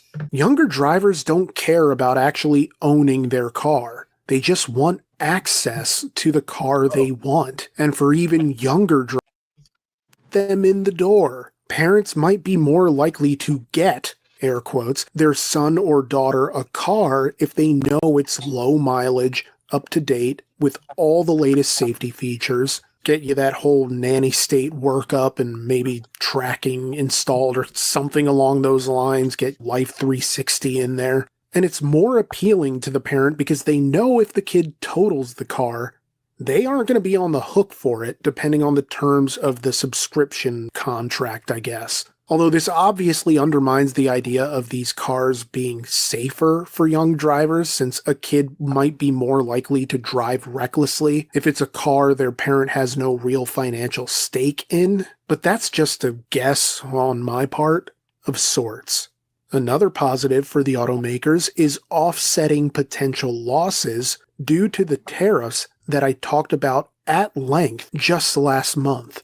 Now, while 22% of respondents to the Extreme Terrain survey note suffering from subscription fatigue over the volume of connecting car features, this fatigue is overshadowed by the 46% who say the tariffs have made them more likely to consider car subscription services, particularly with the potential for increased car prices in the coming months. Yet, for as promising as this sounds for automakers thinking about rolling out a subscription service, the logistics make this a daunting proposition. For one, you need the infrastructure in place to handle delivery and returns to high traffic and low traffic regions alike if you're ever going to see profit.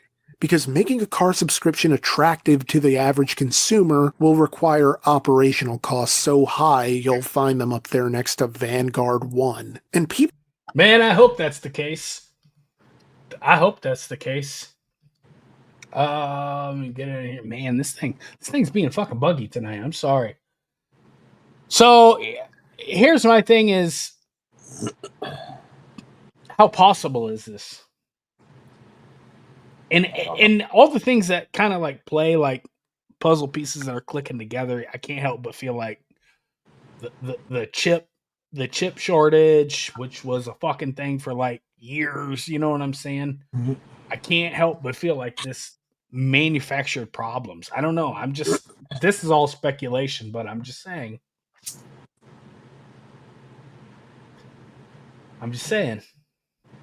Don't say you haven't been warned, bitches. Don't say you haven't been warned. That's all I'm saying. I mean, here's let me jump to this last part. What you over there looking like you're gonna say something, Corey?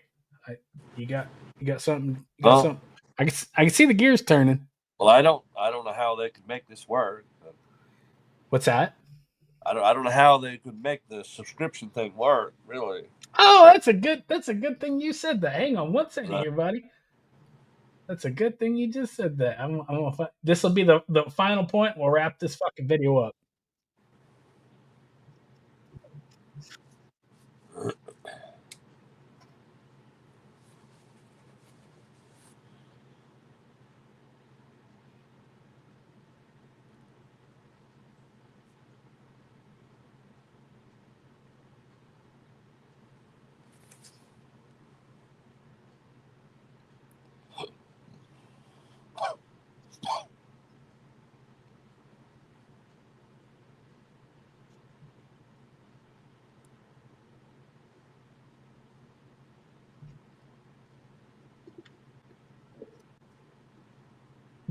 Locked up there, bud.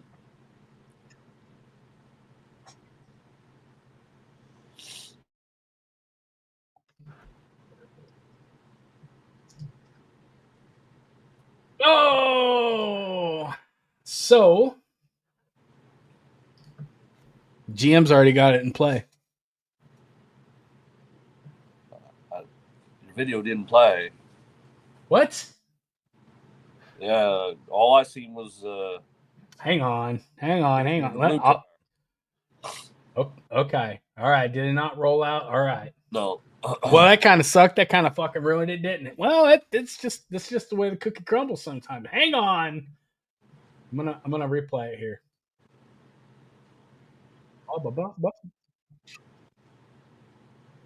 Seems to be pretty active.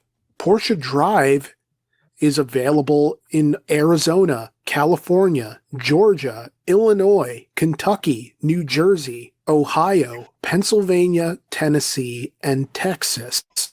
So a pretty good spread across the country. Unsurprisingly, it's among the more expensive options mentioned here, since the base tier is around $1,800 a month to subscribe to one car, with the option to subscribe to multiple cars for $4,000 a month.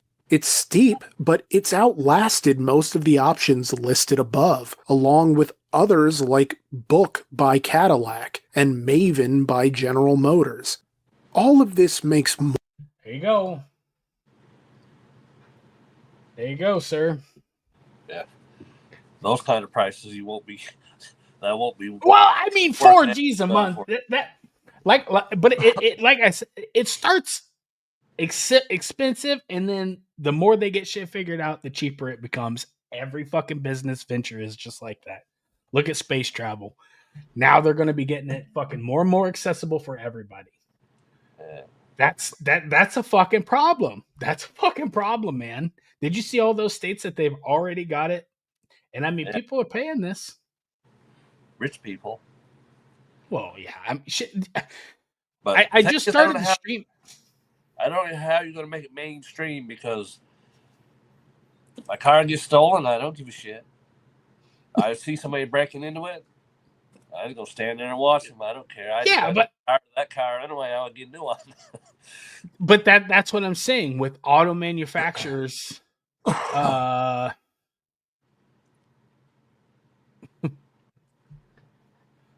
Did you just join the stream, buddy? What the fuck is this BS about? Yeah. Just buffer back, rewind the stream, and you'll watch. Car subscriptions are going to be coming. Well, it's gonna like right now. It's a from what I'm gathering, this is like a beta phase. They're testing everything, but if they can control it from start to finish, They've already got one form of it now in leasing, and no, these subscriptions really are live. Don't save much, huh? These subscriptions are live right now. Did you see all those? Oh yeah, but for it to go mainstream, I don't know. I don't know how she's gonna work. Well, I mean, it's the profit margin is all going to be. I don't know. They're gonna have cars tore to hell. Oh my god! Oh my god! Take my subscription down to the local crash up derby. Oh, yeah. There will be a whole fucking YouTube channel with channels made just on that. Oh yeah, there'll be people there. Oh yeah, they've been losing some money in the beginning until they get their work due. Yeah, until they get their blacklist created, But I'm just saying, an avenue. It's an avenue, and they're pursuing it, and I'm not a fucking fan of it. That's for sure. But I'm not surprised either. They want everything to be a subscription now. Yeah. Well, I mean, like I said, that's why I think now more than ever, it's more important to get people that are going to be pushing the boundaries in charge behind the wheel. Get this fucking crap out where it's just like, I want a C-suite position in the title on my emails. Like we don't give a damn. I want better and better cars because we know I've did polls on this and I've got enough data. The general public knows that the ICE internal combustion engine is far from maxed out. I mean, there's so many avenues that car manufacturers or auto manufacturers that they're not taking to push the limits on the internal combustion engine. Yeah. You know what I mean? As far as DCT, there's a ton of things, and I'm thinking I might reach out to other people to maybe it'd be some poll ideas, but it's far from being out, and I think it needs to be pushed. So I don't know.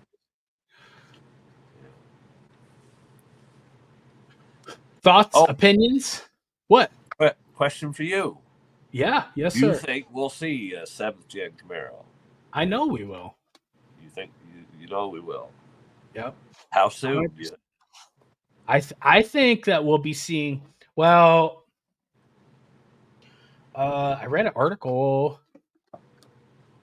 and I hate saying I read an article without producing receipts, but NASCAR is coming to the table to discuss.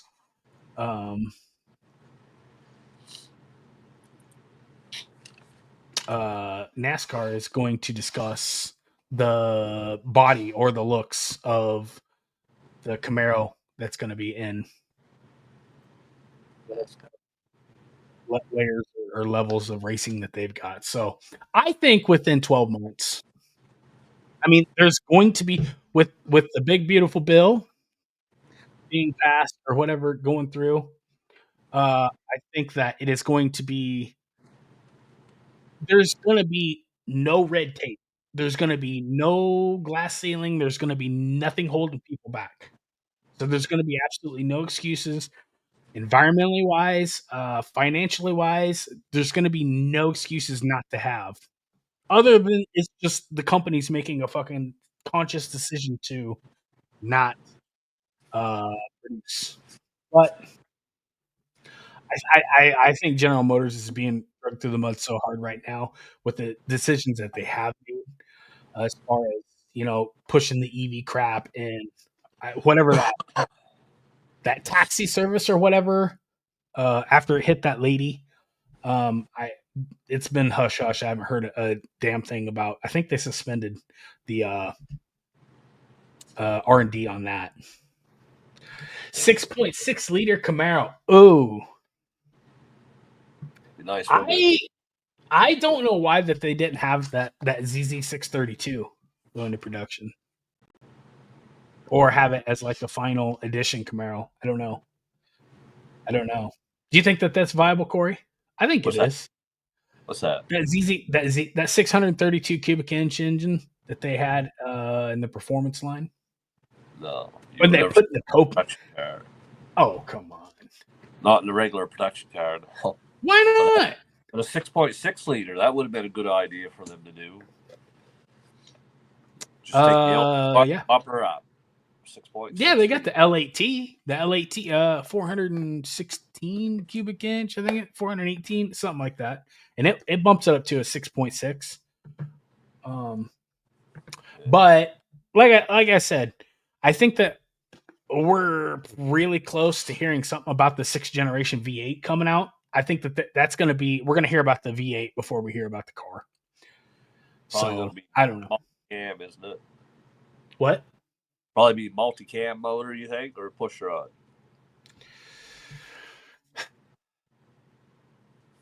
I think so pretty much I was sitting thinking about this, and after our last stream, and I'm okay either way. Yeah, me too. I'm not really speculating one way or the other, but I'm okay either way. If they do push rod, they've done it for almost 100 years now, right? Yeah, but they've screwed it up. Well, nothing's perfect, buddy. But I mean, they've got it figured out. It's almost like the AR-15 rifle. It's just like it's so figured out at this point. Yeah. I'm okay. And it's just like the Coyote, man. That motor's a runner, don't you think? Oh, that's an excellent motor. Yeah, real good motor. Oh yeah, look at the power. No reason it can't go in a truck. Do you think? No, I mean even their trucks are their 5-liter truck will blow the doors off 5.3. Yep. It's just like we were talking about a couple weeks ago. They're making short cab or 6-foot box single cab trucks. The Silverado does not. You have to get a work truck if you want that. And it's just like they intentionally play keep away with the fucking fun. And I think that you're going to abuse your customer to the point to where the customer doesn't give a fuck and they walk away. And that's going to be bad. You know what I mean? Yeah. Yeah, I don't know. I'd be real interested about the new Camaro. No. Why is it a nightmare? I might have to extend my retirement a little bit, but what's that? I said if they come out with a new Camaro, I'd be real interested. I have to work an extra couple of years, but hey, it's worth it. I think. Maybe. I don't know. I think that if it's on that Global B, the Global A, which the Camaro 6 was on, I think you could get the GPS. Like I got the GPS to quit working, but the thing is like the car doesn't ever update, and when it doesn't update, the clock never changes. So 6 months of the year, you're either an hour behind or an hour ahead. You know what I mean? And they say that those coaxial cables, once you unplug them, you can plug in. It has the potential to damage them if there's not like at least a minimal amount of voltage running through them, which I was fucking rip the things out. I don't care. But, for some people that just want to put it into update or whatever, it is what it is. But I mean, there's a couple things. I noticed with it, and it was just to the point to where you're like, it's so difficult to. It's more work than it's worth to have a car. Yeah. GM's kind of a joke right now, but it would be nice for them. Yeah, I agree with this 100%. They're a big joke right now. There's no performance. You got the Cadillac CT5B, which I guess is supposed to be a monster. They're getting the tuning and that figured out, but the thing is like, I'd have to double check. I think it's like fucking $3,000 just for the credits to tune it. Have you heard that? No, I don't. It's insane. I It's don't watch insane. much on new cars. I'm pretty well. Everything's old stuff that I watch. That's kind of my point. Is Just it's a big engine, a transmission, and 4 fucking wheels. We're not reinventing the wheel here, but we're making it way more complex than it needs to be. And I'm just kind of tired of it. Oh, he's talking about the Coyote. Long timing change, tensioner, oilless. Yeah. But from what I hear, I mean, I hear that once you put them on boost, nothing can, especially cubic inch for cubic inch, can even fucking catch them. But I think GM, with that 5.5, the flat plane V8 that they got in the LT6 and I guess LT7, I guess that's a fucking monster. That's gonna be something wicked to fucking catch. So they're claiming it's the Coyote killer, but GM's saying it's bespoke, which bespoke for the Corvette. So I don't know. I'm cool with even a smaller version of it. Is that?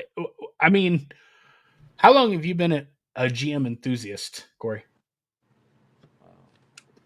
forever, I think. Pretty Always. much. Yeah. Yeah. Did you ever have times where you wandered and strayed, or no?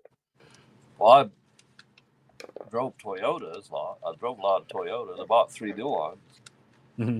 But just regular everyday cars type of thing.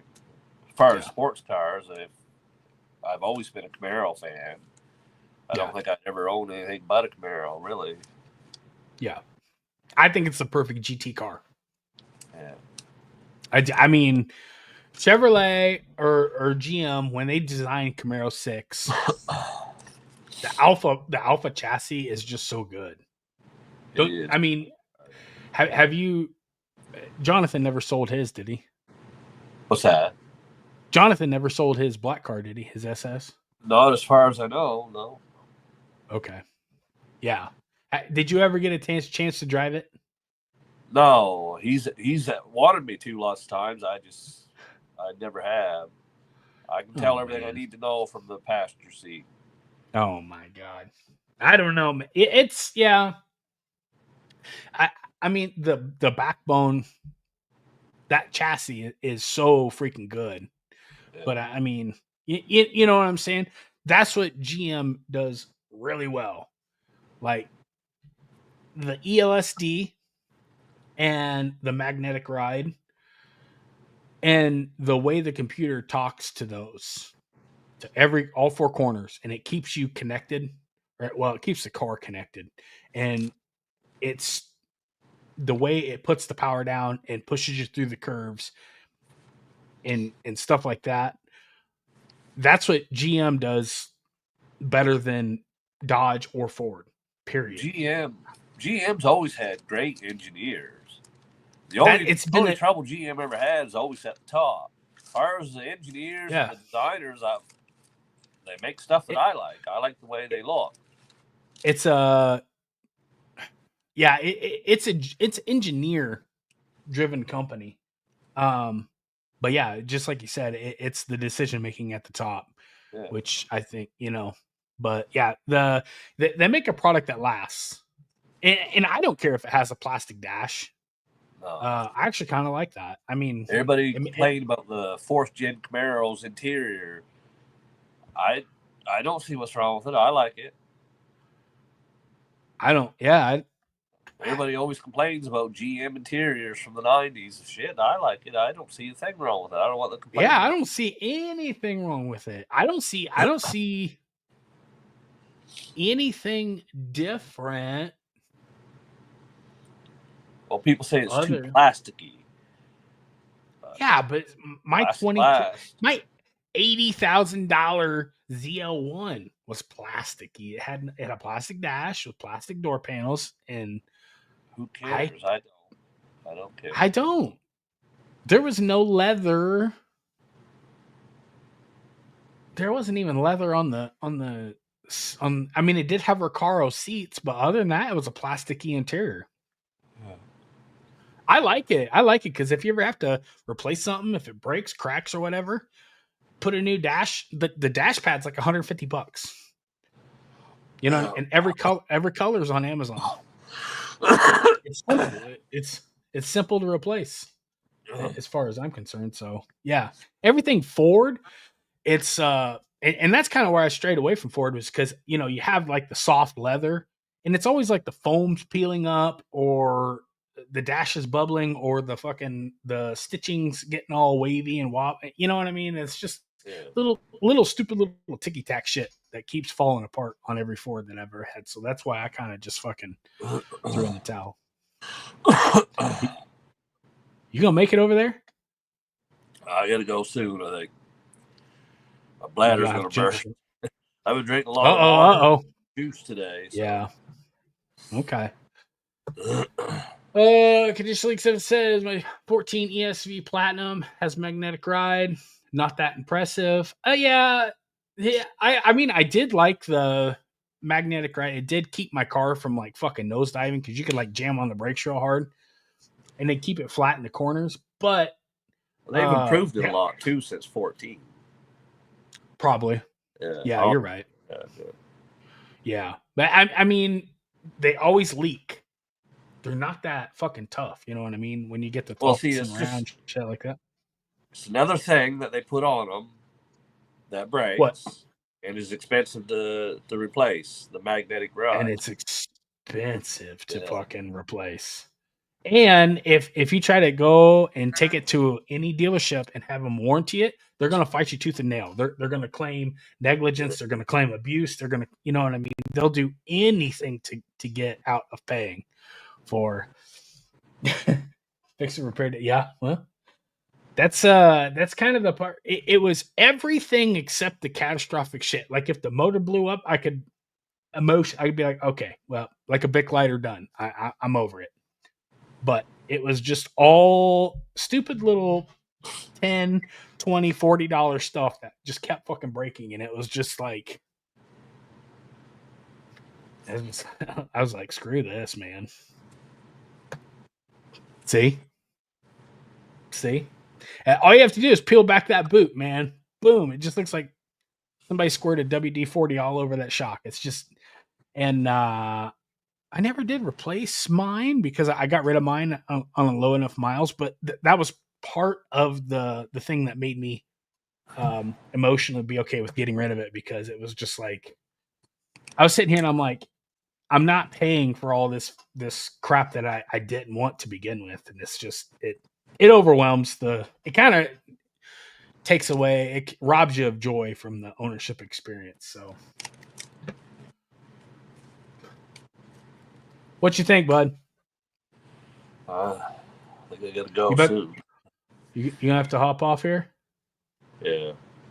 Okay. All right. Should we call it? Is there anything you guys want to discuss? Anything?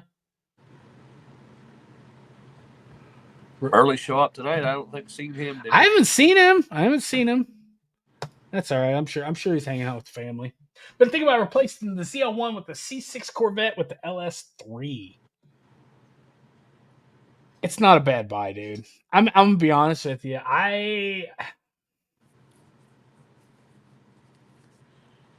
It's a good platform from what I hear. I get nervous with torque tube cars. I hear they're a giant pain in the ass. Everything's super expensive. I've never had a Corvette. I've never owned a Corvette. Have you ever had a Corvette, Corey? No. Nah, I mean, I've heard there's like a little tax with them, but I like to have C8. not even joking. Are you kidding me? Oh man, they're nice. How could you go wrong with the C8? I mean, here's the thing. If you could give me a 1LT with like heads up, the track shit, what they call track. I mean, whatever that fucking means, right? But if you could give me a 1LT, just basic car, man. I don't need all the fucking buttons and the massaging and the fucking whatever. But yeah, if you could give me like a basic car with a good suspension setup, here's my thing is I truly believe that there's going to be an aftermarket, like there's going to be a market for going through and gutting these cars. Oh, what the fuck do they call that? You got to be kidding me. Oh my. Okay. All right. I'm fucking outnumbered here, I guess. CAN bus system. If you can go through and gut the CAN bus system and rewrite a new program and make it anything that you want, I think I would be on board with a C8 or anything Global B. But this the microphone and the cameras and all that shit, no, I'm gonna it's a hard pass for me. I'm with you on that too. It's too much. With Too a much car is like too much. that, I like to play around once in a while. I don't want to be going back to my insurance company. But I'm just talking about the car itself. Like, I think they did a great job. It looks like a Ferrari or Lamborghini, but with way better reliability and a lot cheaper. Yeah. $60,000 entry point. Like, come on, that's pretty good. But here's my thing is, oh my gosh. He says it's fantastic. I just, like I said, I just pulled up a thing where they ran a patent. If the car's going to detect if something's fucking wrong, okay, whether it's going too fast or, or they put that patent out for the AI for the camera that's watching you, it'll scan for cussing, yelling, in-cab fighting, any violence, weapons. Not it will automatically detect a gun or not. That's too fucking far. Like, I just showed you that patent where the car's going to call 911. I mean, yeah, they're a nice car though. Like, I brought it up on the GM site. I could get one for. Well, I can't afford one, but you could get one for 90,000 Canadian. Just 1LT. Yeah. Not even a spoiler on it. I like it without spoiler. I'd buy the absolute base car and it still looks good. Wait. What color? That's the only issue is I don't know. I've tried every color. I'd probably go with black, but I don't know. If I was buying one, it'd be a tough decision. But that red looks pretty good. As far as the looks go, they are a nice looking car. They did a nice job on it, I think. Yeah. No, I like the mid-engine. I like the launch control. I think it's going to be nasty on the street. I just get rid of. They need to gut the electronics for me to be interested. What were you going to say? I'm sorry, bud. I don't. Oh, I was just going to say, even the base car is fast enough for me. I'd be happy with it. They're fast. Oh. Even just the base Stingray. I think I've seen them run in the 11s, don't they? I can't remember now. I don't know. I'm surprised by how fast they run. I'm sure Noob will chime in here. Yeah, they're like just the base car is fast. Even. Are you wanting to go lay down? You're looking like shit, buddy. Well, no, I got. I'll let you out if you want. I'll let you out if you want to run out. I'll hold for another 5 or 10 minutes, and then I got to go. Okay, all right. Drank a lot of water today. I drank 2 glasses just sitting here, a glass of iced tea and a glass of water. So. That's That's why you see me constantly drinking, sitting here talking. It's hard for me to, You see what's up. Conditional acceptance says LAT mod to port injection. I think that we're going to be getting it in the 6th generation V8. Ford's got it. I mean, Ford's had it for years, man. There's no fucking reason why we don't have it. We don't have it now. What do you think about that? Is that what a base one goes? Yeah. That's fast, man. That's. Come on. And the thing, they do it with the tires that come on them. I don't think you got to put drag radials, nothing on them. You just take a brand new car out the street.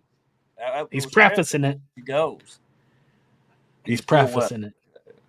They don't matter. It's still fast that's for the base car. Then you got the ZR1 or whatever. What's the next one up? I can't remember. Z06 or ZR1? Yeah, because you got the Stingray, and then you got the Stingray with the Z51 package, and then you got the Z06, and then you got the ZR1, and then they're going to be coming out with the Zora. Or I'm sorry, you got the E-Ray. E-Ray is somewhere. I like that in one between. Too. Oh, they're fast. Oh man, they come off the line some hard. Them E-Rays. And I think it's a cool sound to me. I can't say you're wrong. I can't say you're wrong. They're for the street. It'd be the ultimate setup. It's just. But I like to say, I'd be happy with just the base Stingray, no options. Just the base car, 1LT. I've priced them out. I didn't even put a spoiler on the one that I wanted. I left the rear deck right flat. I like the looks of it. It's a nice looking car. It's free. Well, did you when you build and price, did you build a Z51? Nope, no Z51. No, don't need it. Do the Z51 is like the best money. Better than any car I've ever driven. So I don't need the Z51. You're gonna fucking run that with the open diff on the rear? Oh, it can't be open diff, is it? I think it is, dude. I can't see it. There's no way they build a Corvette with an open diff. Corey's going to be doing one wheeler peeler, baby. The electronic one, but it's got to have a locking diff. There's no way they're going to sell a Corvette with that one. In the Z51, you get the ELSD. That's the way it locks. I don't need the ELSD. I need the lower price. I don't want no spoiler on mine. To me, it look same as the LT1 Camaro. If I would have ordered one, it had no spoiler on it. To me, it looked better without the spoiler on it.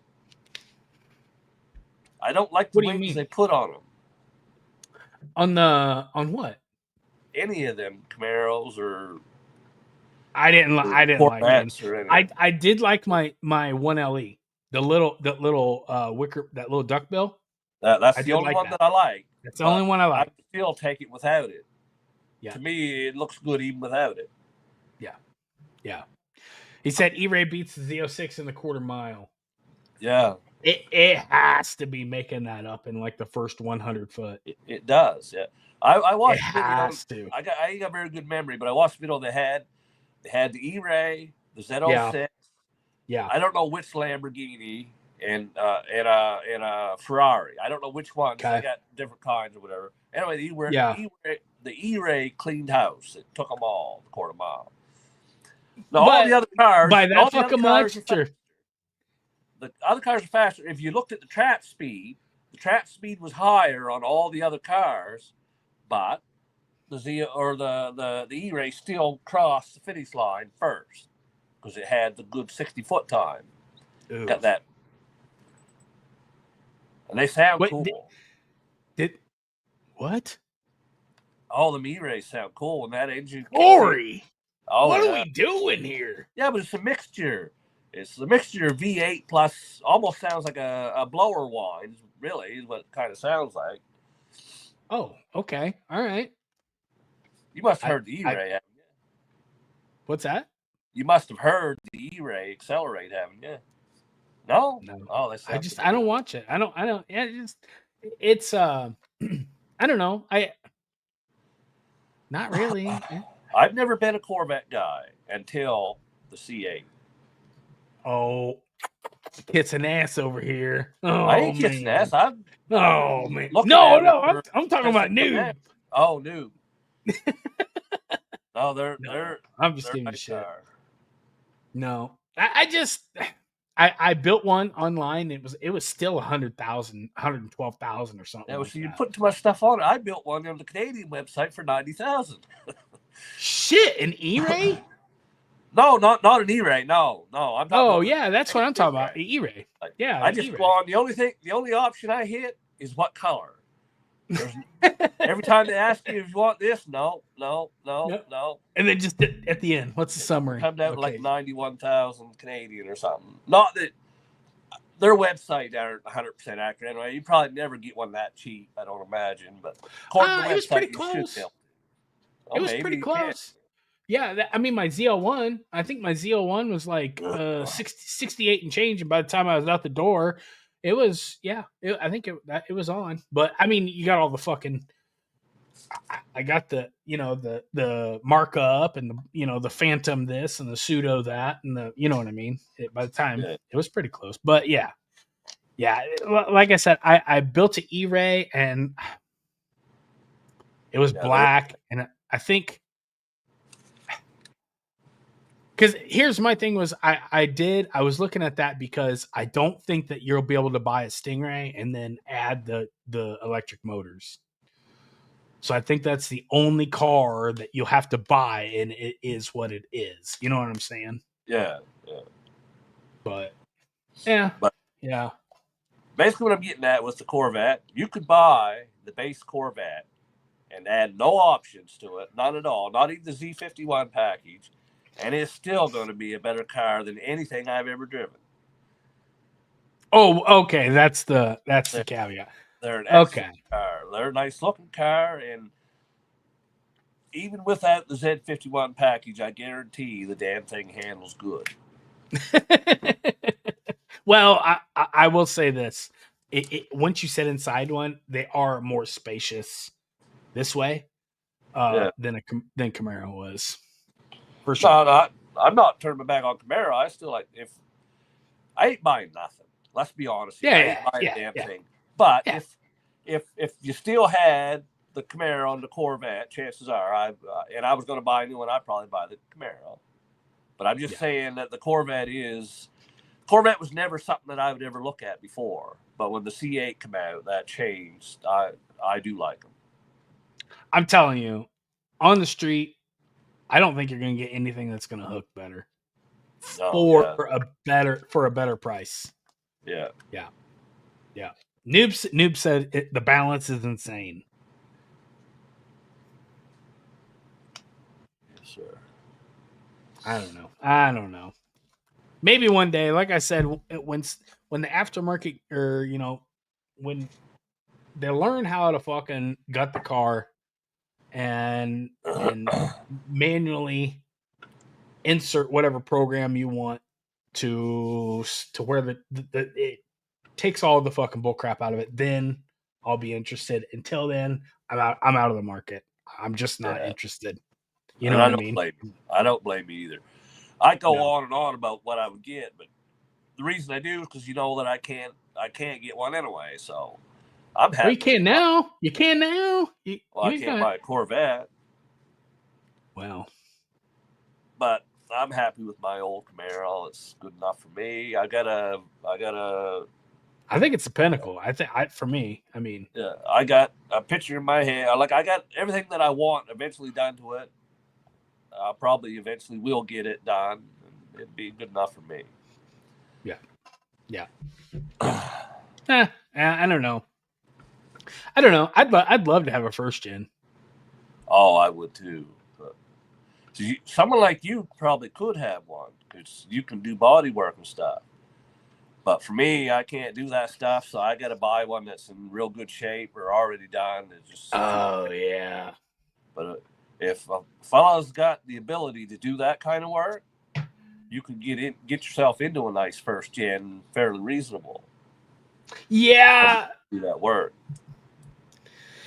The the problem with that market is, and the thing is like the way I preface or value cars is I take like what they say the synergy or the sum of all parts are, and the starting point on those cars, I'm just not willing to spend a whole lot of money. It's because I'm probably gonna keep none of it. You know what I mean? Yeah.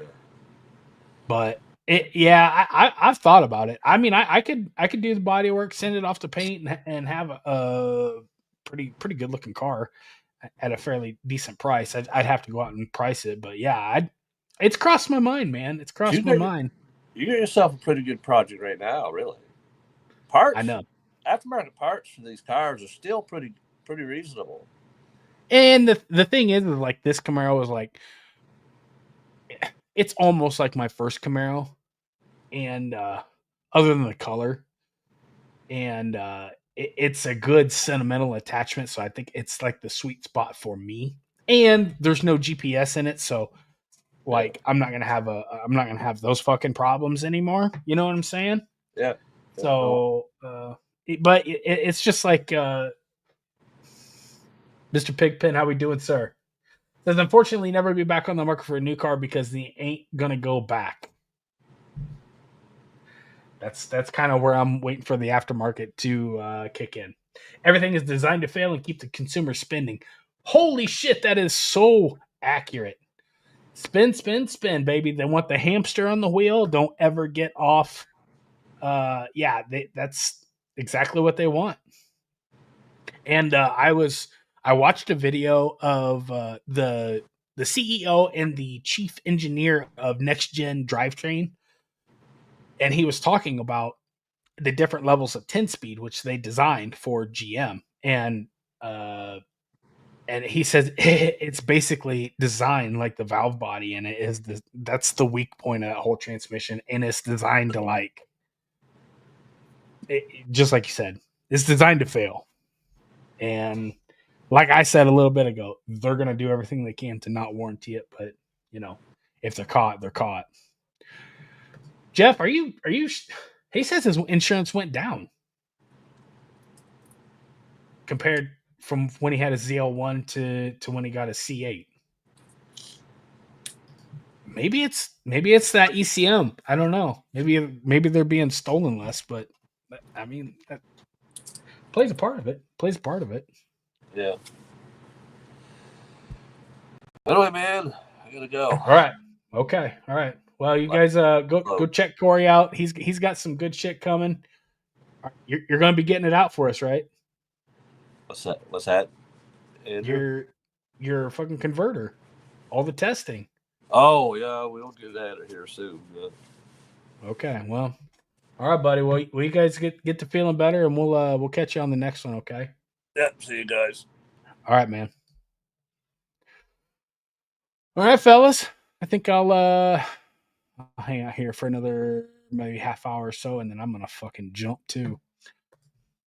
It says keep the small vicious creature that eats the Mustang. Yeah. 2020 Camaro, I like the 70s and the 80s I rock mashed together with the ZL1. I go back and forth on the third gen. Third gen's kind of it's that I really didn't have any. I had one and it didn't run that great. It constantly pissed me off. I had a bad experience with it. But once you dump a ton of money into them, 20, 25,000, like fresh out of the fucking shop for a fresh paint job, they do look killer, man. And the aftermarket is making a lot of cool ass parts for them continuously. So the value on them, it's kind of hard to get into one less than $5,000 anymore. That's decent, like to have a decent starting point. But Mr. Pigpen, are you driving that ZL1? Please tell me you're parking that Miata and you're not fucking sitting here letting that ZL1 sit. So Michael Sachow, he said he got $70,000 for his. I guess the market on the ZL1s it's finally taken off. So we'll see.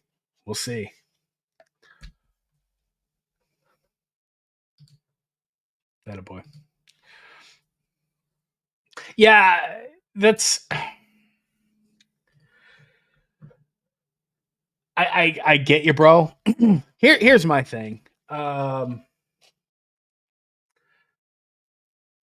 Do you like anything foreign?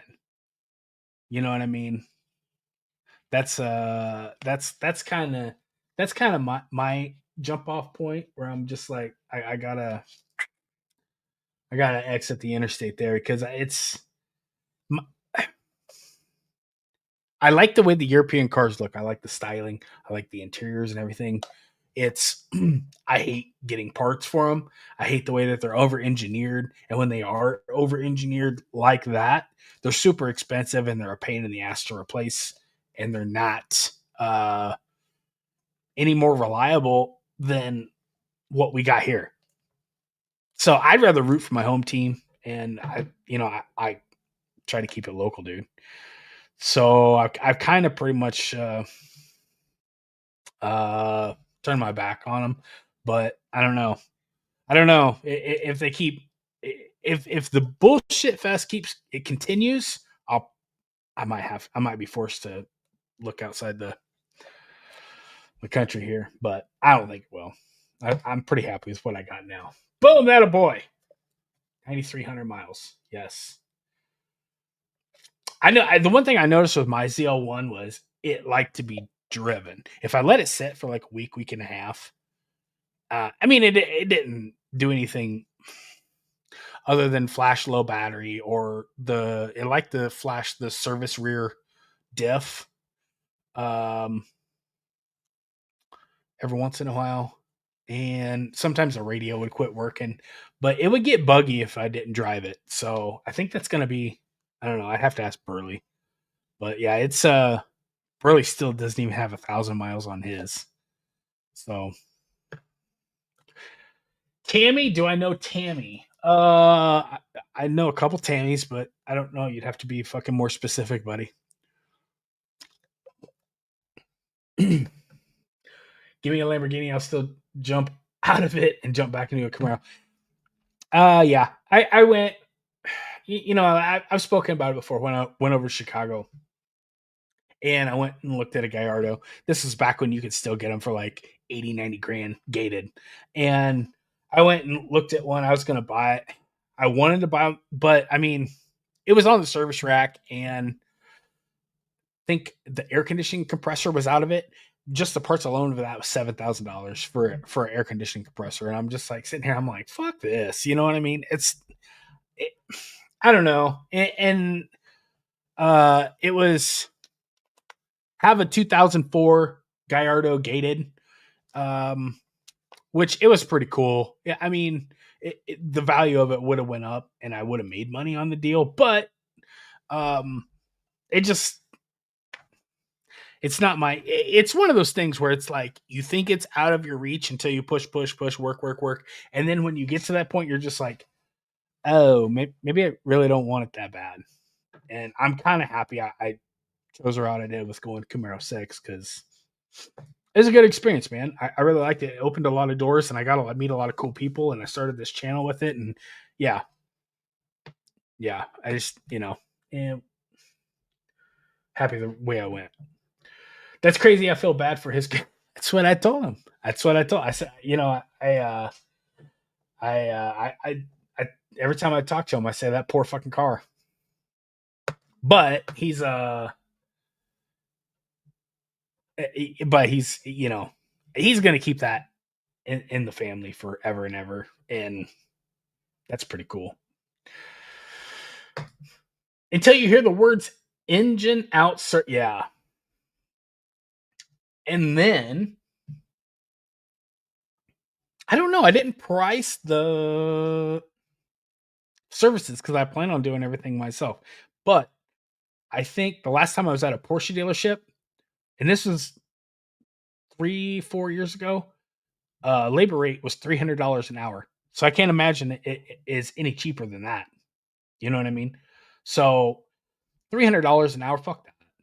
And I hear that engine out to pull, because I think the engine and the transmission come out together is like 20 hours or whatever. I don't know. It's a fucking mess, dude. It's a mess. And the thing is with those cars, it's like you don't have a parts department. Well, you do, but it's not like you just walk and just pick something off the shelf. You're lucky if it's like that. So with Lamborghini and stuff like that, and those real boutique models, it's months, man, months. Like you'll buy a door panel or something, a little fucking piece, and it's uber expensive. Simply because it might be made from like fucking unicorn fur or whatever, because it's fancy. It's got to be fancy now, and it takes forever, and the color might not match because it's faded and they've changed manufacturers or whatever. And it, like I said, and by the time it comes across the pond and through customs and everything, it's a mess. And it's just a route I didn't want to go, especially with GM. I have a warranty. Everything's off the shelf. Yeah, it's plastic. Who cares if the color's off a little bit? I just want to get it and haul ass. Great experience. I loved mine. Same. And that's why I got so many comments. Everybody was like freaking out when I sold my car. And that was why, like, when I did the heads cam, I made that last push, because that was like the itch I had to scratch. I wasn't going to be happy with the fucking car until, because I hate walking away doing what if. So I walked away. It was a stock bottom end car, and I pretty much maxed it out, and I was fucking happy, dude. So it was a good experience. I got to drive it. I got to beat on it. I don't remember how many miles I had. I don't know. I was over it. By the time I got rid of it, second gear was roasted, dude. Second gear was just gone. I couldn't get the thing in second gear, and it wouldn't let go of second gear. So I don't know if that 285, like, it tweaks something. But if I did a video on the R888s, and when I was on the interstate and I did a no lift shift, that's why I had to lift the shift out of second into third. And I was doing a lot of reading, and I was asking around. I called down to like some transmission shops down in like Dallas Performance and all them. And yeah, it's so pretty much what I got was either the slave cylinder, which the slave cylinder wasn't bad because it was every gear but second was fine. And so pretty much they were saying that maybe because of the fucking power level, the actual case was twisting a little bit, and it wasn't letting go of the slave cylinder wasn't engaging all the way, and letting go of that fucking the clutch stack. So I don't know. At that power level, pretty much if I was going to keep going, the only way was 10-speed swap.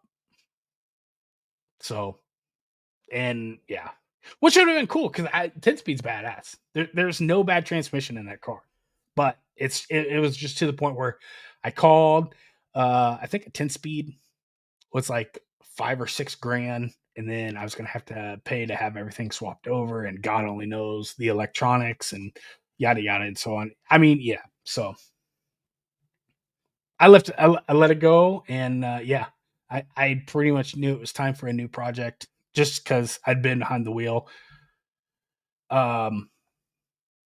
You're looking at the same cluster, the same interior, the same everything, and you're paying out the ass for that whole experience. And yeah, it's just time for change. But unicorn carbon fiber, dude. Hey,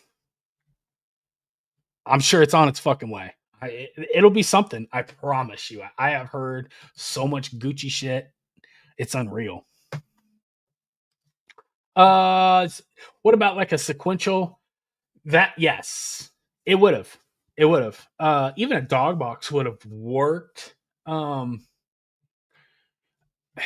only way to do it was go PPG, and I was watched because pretty much Calvo Motorsport is like the shop. They got that sequential figured out. They got the gear set figured out. They got everything figured out. They could tear them down, rebuild them, fix them, whatever. And I guess about 2,000 horsepower wheel, which is way above what I was going to build the car. But it was like, just to get into just the transmission itself was like 25, 30 grand. And then you got to swap. So, where does it stop? Where does it stop? So I was okay with what I got.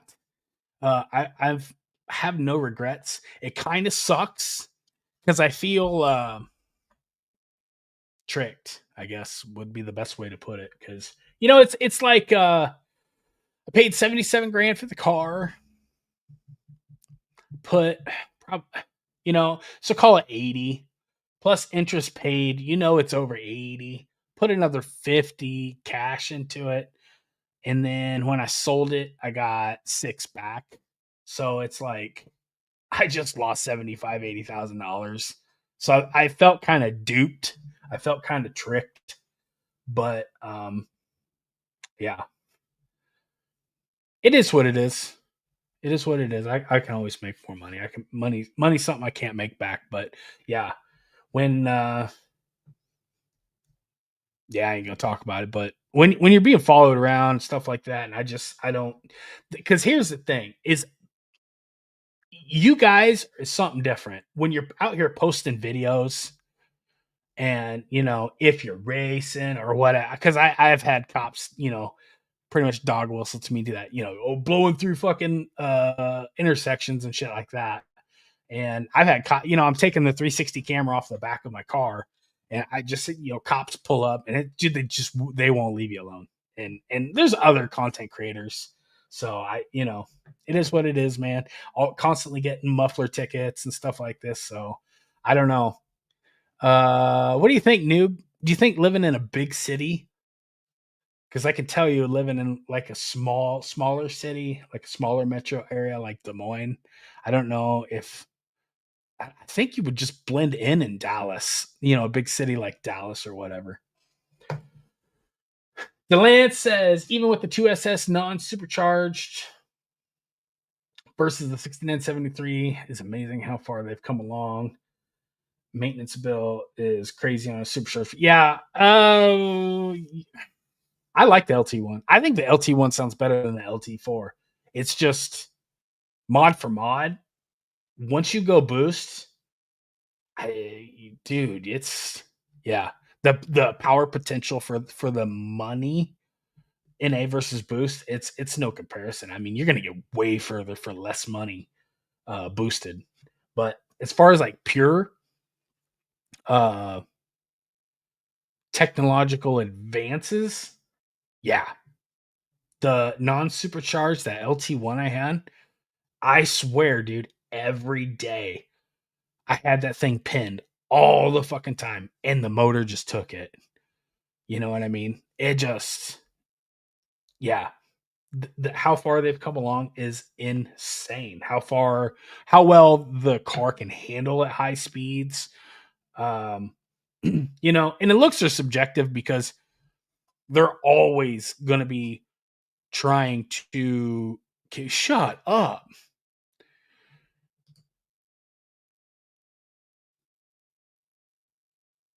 Maybe a big city's not the way to go. Found 2 air tags after it was broken into at Summit Racing. Fuck all that. Did you see the Texas? Can't remember the guy's name. His channel, Texas Street Society, Texas Street Speed. I don't know. His got stolen. His what was it 2018? I think it was a satin steel 10-speed ZL1. It's like 1,000 wheel. He put all his fucking money into it. Went to some car show or something, and yeah, went over to hang out with somebody. Came back, car gone. Yeah, found 2 air tags in it after it was broken into at Summit Racing. Dude, I mean, that's some hood shit. That's it. How do you feel about that? Like, yeah, he did. He just got a new one. Yeah, a couple weeks ago. I didn't watch the video, but I saw the fucking thumbnail. So I'm happy for him, but that dude knows how I feel about the money and mods lost. Because I'll guarantee you his company or his insurance company did not fucking compensate him for that. Guaranteed, man. Guaranteed. But as I was saying before, the looks are subjective because no matter what, the auto manufacturers are going to be setting the tone for, the trendy looks, what's in style in the current era. That was kind of why I backtracked a couple body styles. That way, I'm just in a league of my own. I like what I like, and I got what I got. So, yeah, it's. But looks are subjective. You can't go off of that shit. Skylar Pigpen says I would legit love to get the LT1 base trim and then just customize it out. I don't want to. Yeah. I won't be honest with you, dude. Here's the thing. If you ever see an exiting point or an exiting strategy on that ZL1, don't fucking mod it. Because you're going to get way more money because it's going to have way more curb appeal as a bone stock ZL1. They're not made anymore. And if it's untouched and unmolested, people lip out for that shit. You might even get more money than if it was modded. You know what I'm saying? Like, people pay a premium for nice stuff. And especially if they can't get it anymore. So I don't blame you, dude. I don't blame you. I would absolutely keep it. It's just like Burley, he's gonna uber low mile car like that. I mean, yeah. He might. Yeah, I don't know. Especially, I mean, if GM fucks up, and there's no way.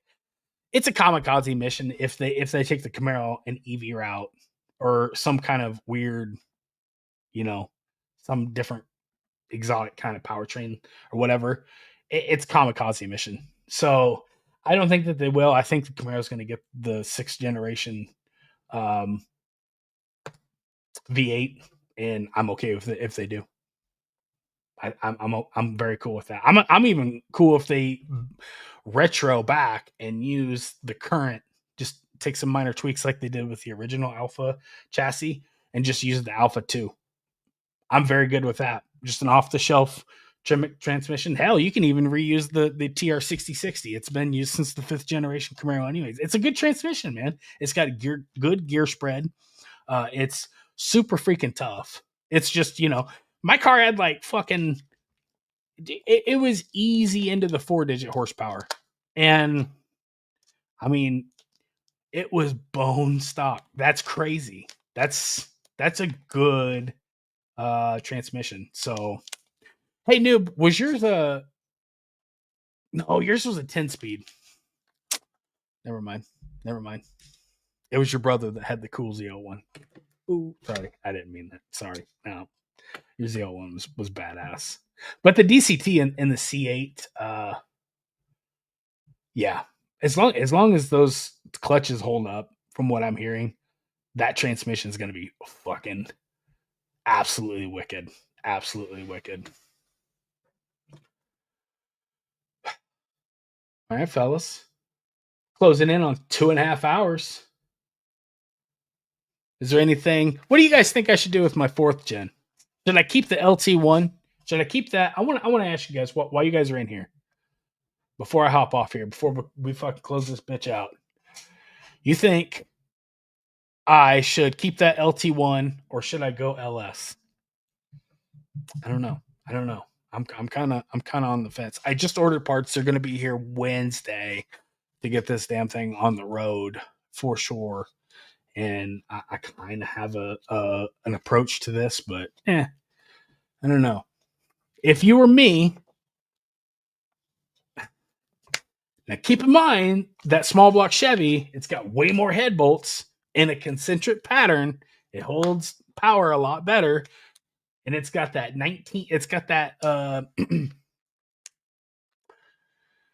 oh man, when did they start the pushrod V8? Was it the 50s? 55? 1955?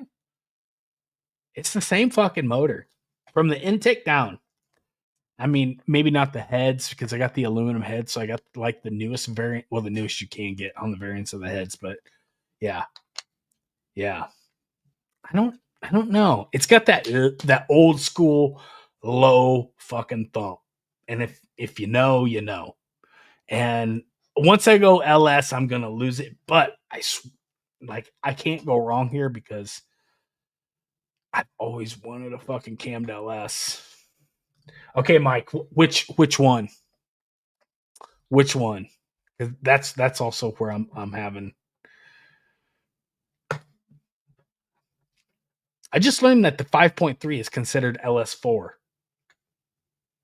The more you know. The more you know. I don't know. I've been kicking around. I just checked. I found the LS7s are the price is taking off on those.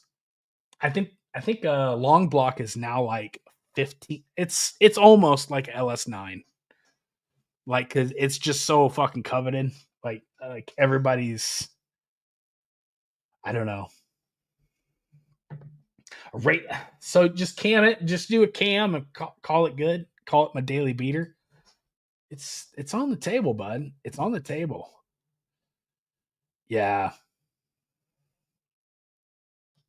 Here's the thing, though. All I can do. I can send it to a machine shop, and all they got to do is punch a couple more holes, and I can make it a 4-bolt or 6-bolt main, and that bitch can really hold power. You know what I mean? They can. There's. I mean, that's really common. What people are doing is I just have to find heads and somebody to fucking build it and maybe make just like 500-600 horsepower.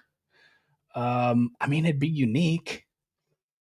My thing is if I'm not going fucking 1500 wheel, do I really need that cast iron block weighing me down? You know what I mean? So I'm kind of thinking like a small cube build, something that sounds nasty. Maybe a 5.3, maybe a LS3, maybe. What am I say? But if you have the Z28, I'd keep the LT1. Yeah, I got the Z28. Yeah, keep that LT1. I think it would be unique because it just like right now I have Flowmasters on, and I don't know if it's the 10, 20, 30, or 40s. I'm not sure. I'd have to crawl into there and look, or take it off and check it out. But Flowmaster always gave you. It's kind of like Corsa. It gives you that higher pitch. Borla gave you that fucking lower tone, and it's still got that fucking low throaty fucking sound. So I don't know. I think I might have to daily it for a while, get to know the car, and then I'll fucking make my decision. But yeah, I'm thinking I want to see how far I can take that LT1. I don't know. Grubworm, Justin White turned me on to that Grubworm racing, and that dude's making. Yeah, it's an over exaggerated, and he's like, filling up the fucking water jackets and everything. But that dude's making some steam, like 2,000, 2,500 horsepower out of that block. What's the 80s Camaro? That's what the 80s Camaros are for. Mod that out. Yeah. I wouldn't mind to have a third. I think I would try to save a first gen first. It's just that generation's going to be getting so fucking old. You know what I mean? The generation that appreciates the most, that's where the market is. And as that generation's phasing out, you'll be able to scoop up a good deal on a first gen. And I'm just sitting here waiting in the weeds. So it's like Corey saying, I could buy a nice roller, but it's also like Justin was saying on another podcast I watch. If you can pick up on somebody else's failed dream, then that's where because I mean all the work's done. That's like you're buying time essentially, because you know what I'm saying. The money is the money, but it's the time and the effort to fucking put the car together. So that's where the real value's at. So. All right, fellas. Fucking closing in on 3 hours. I got to get up in the morning, so I think I'm going to hop off here. I appreciate you guys fucking hanging with me tonight.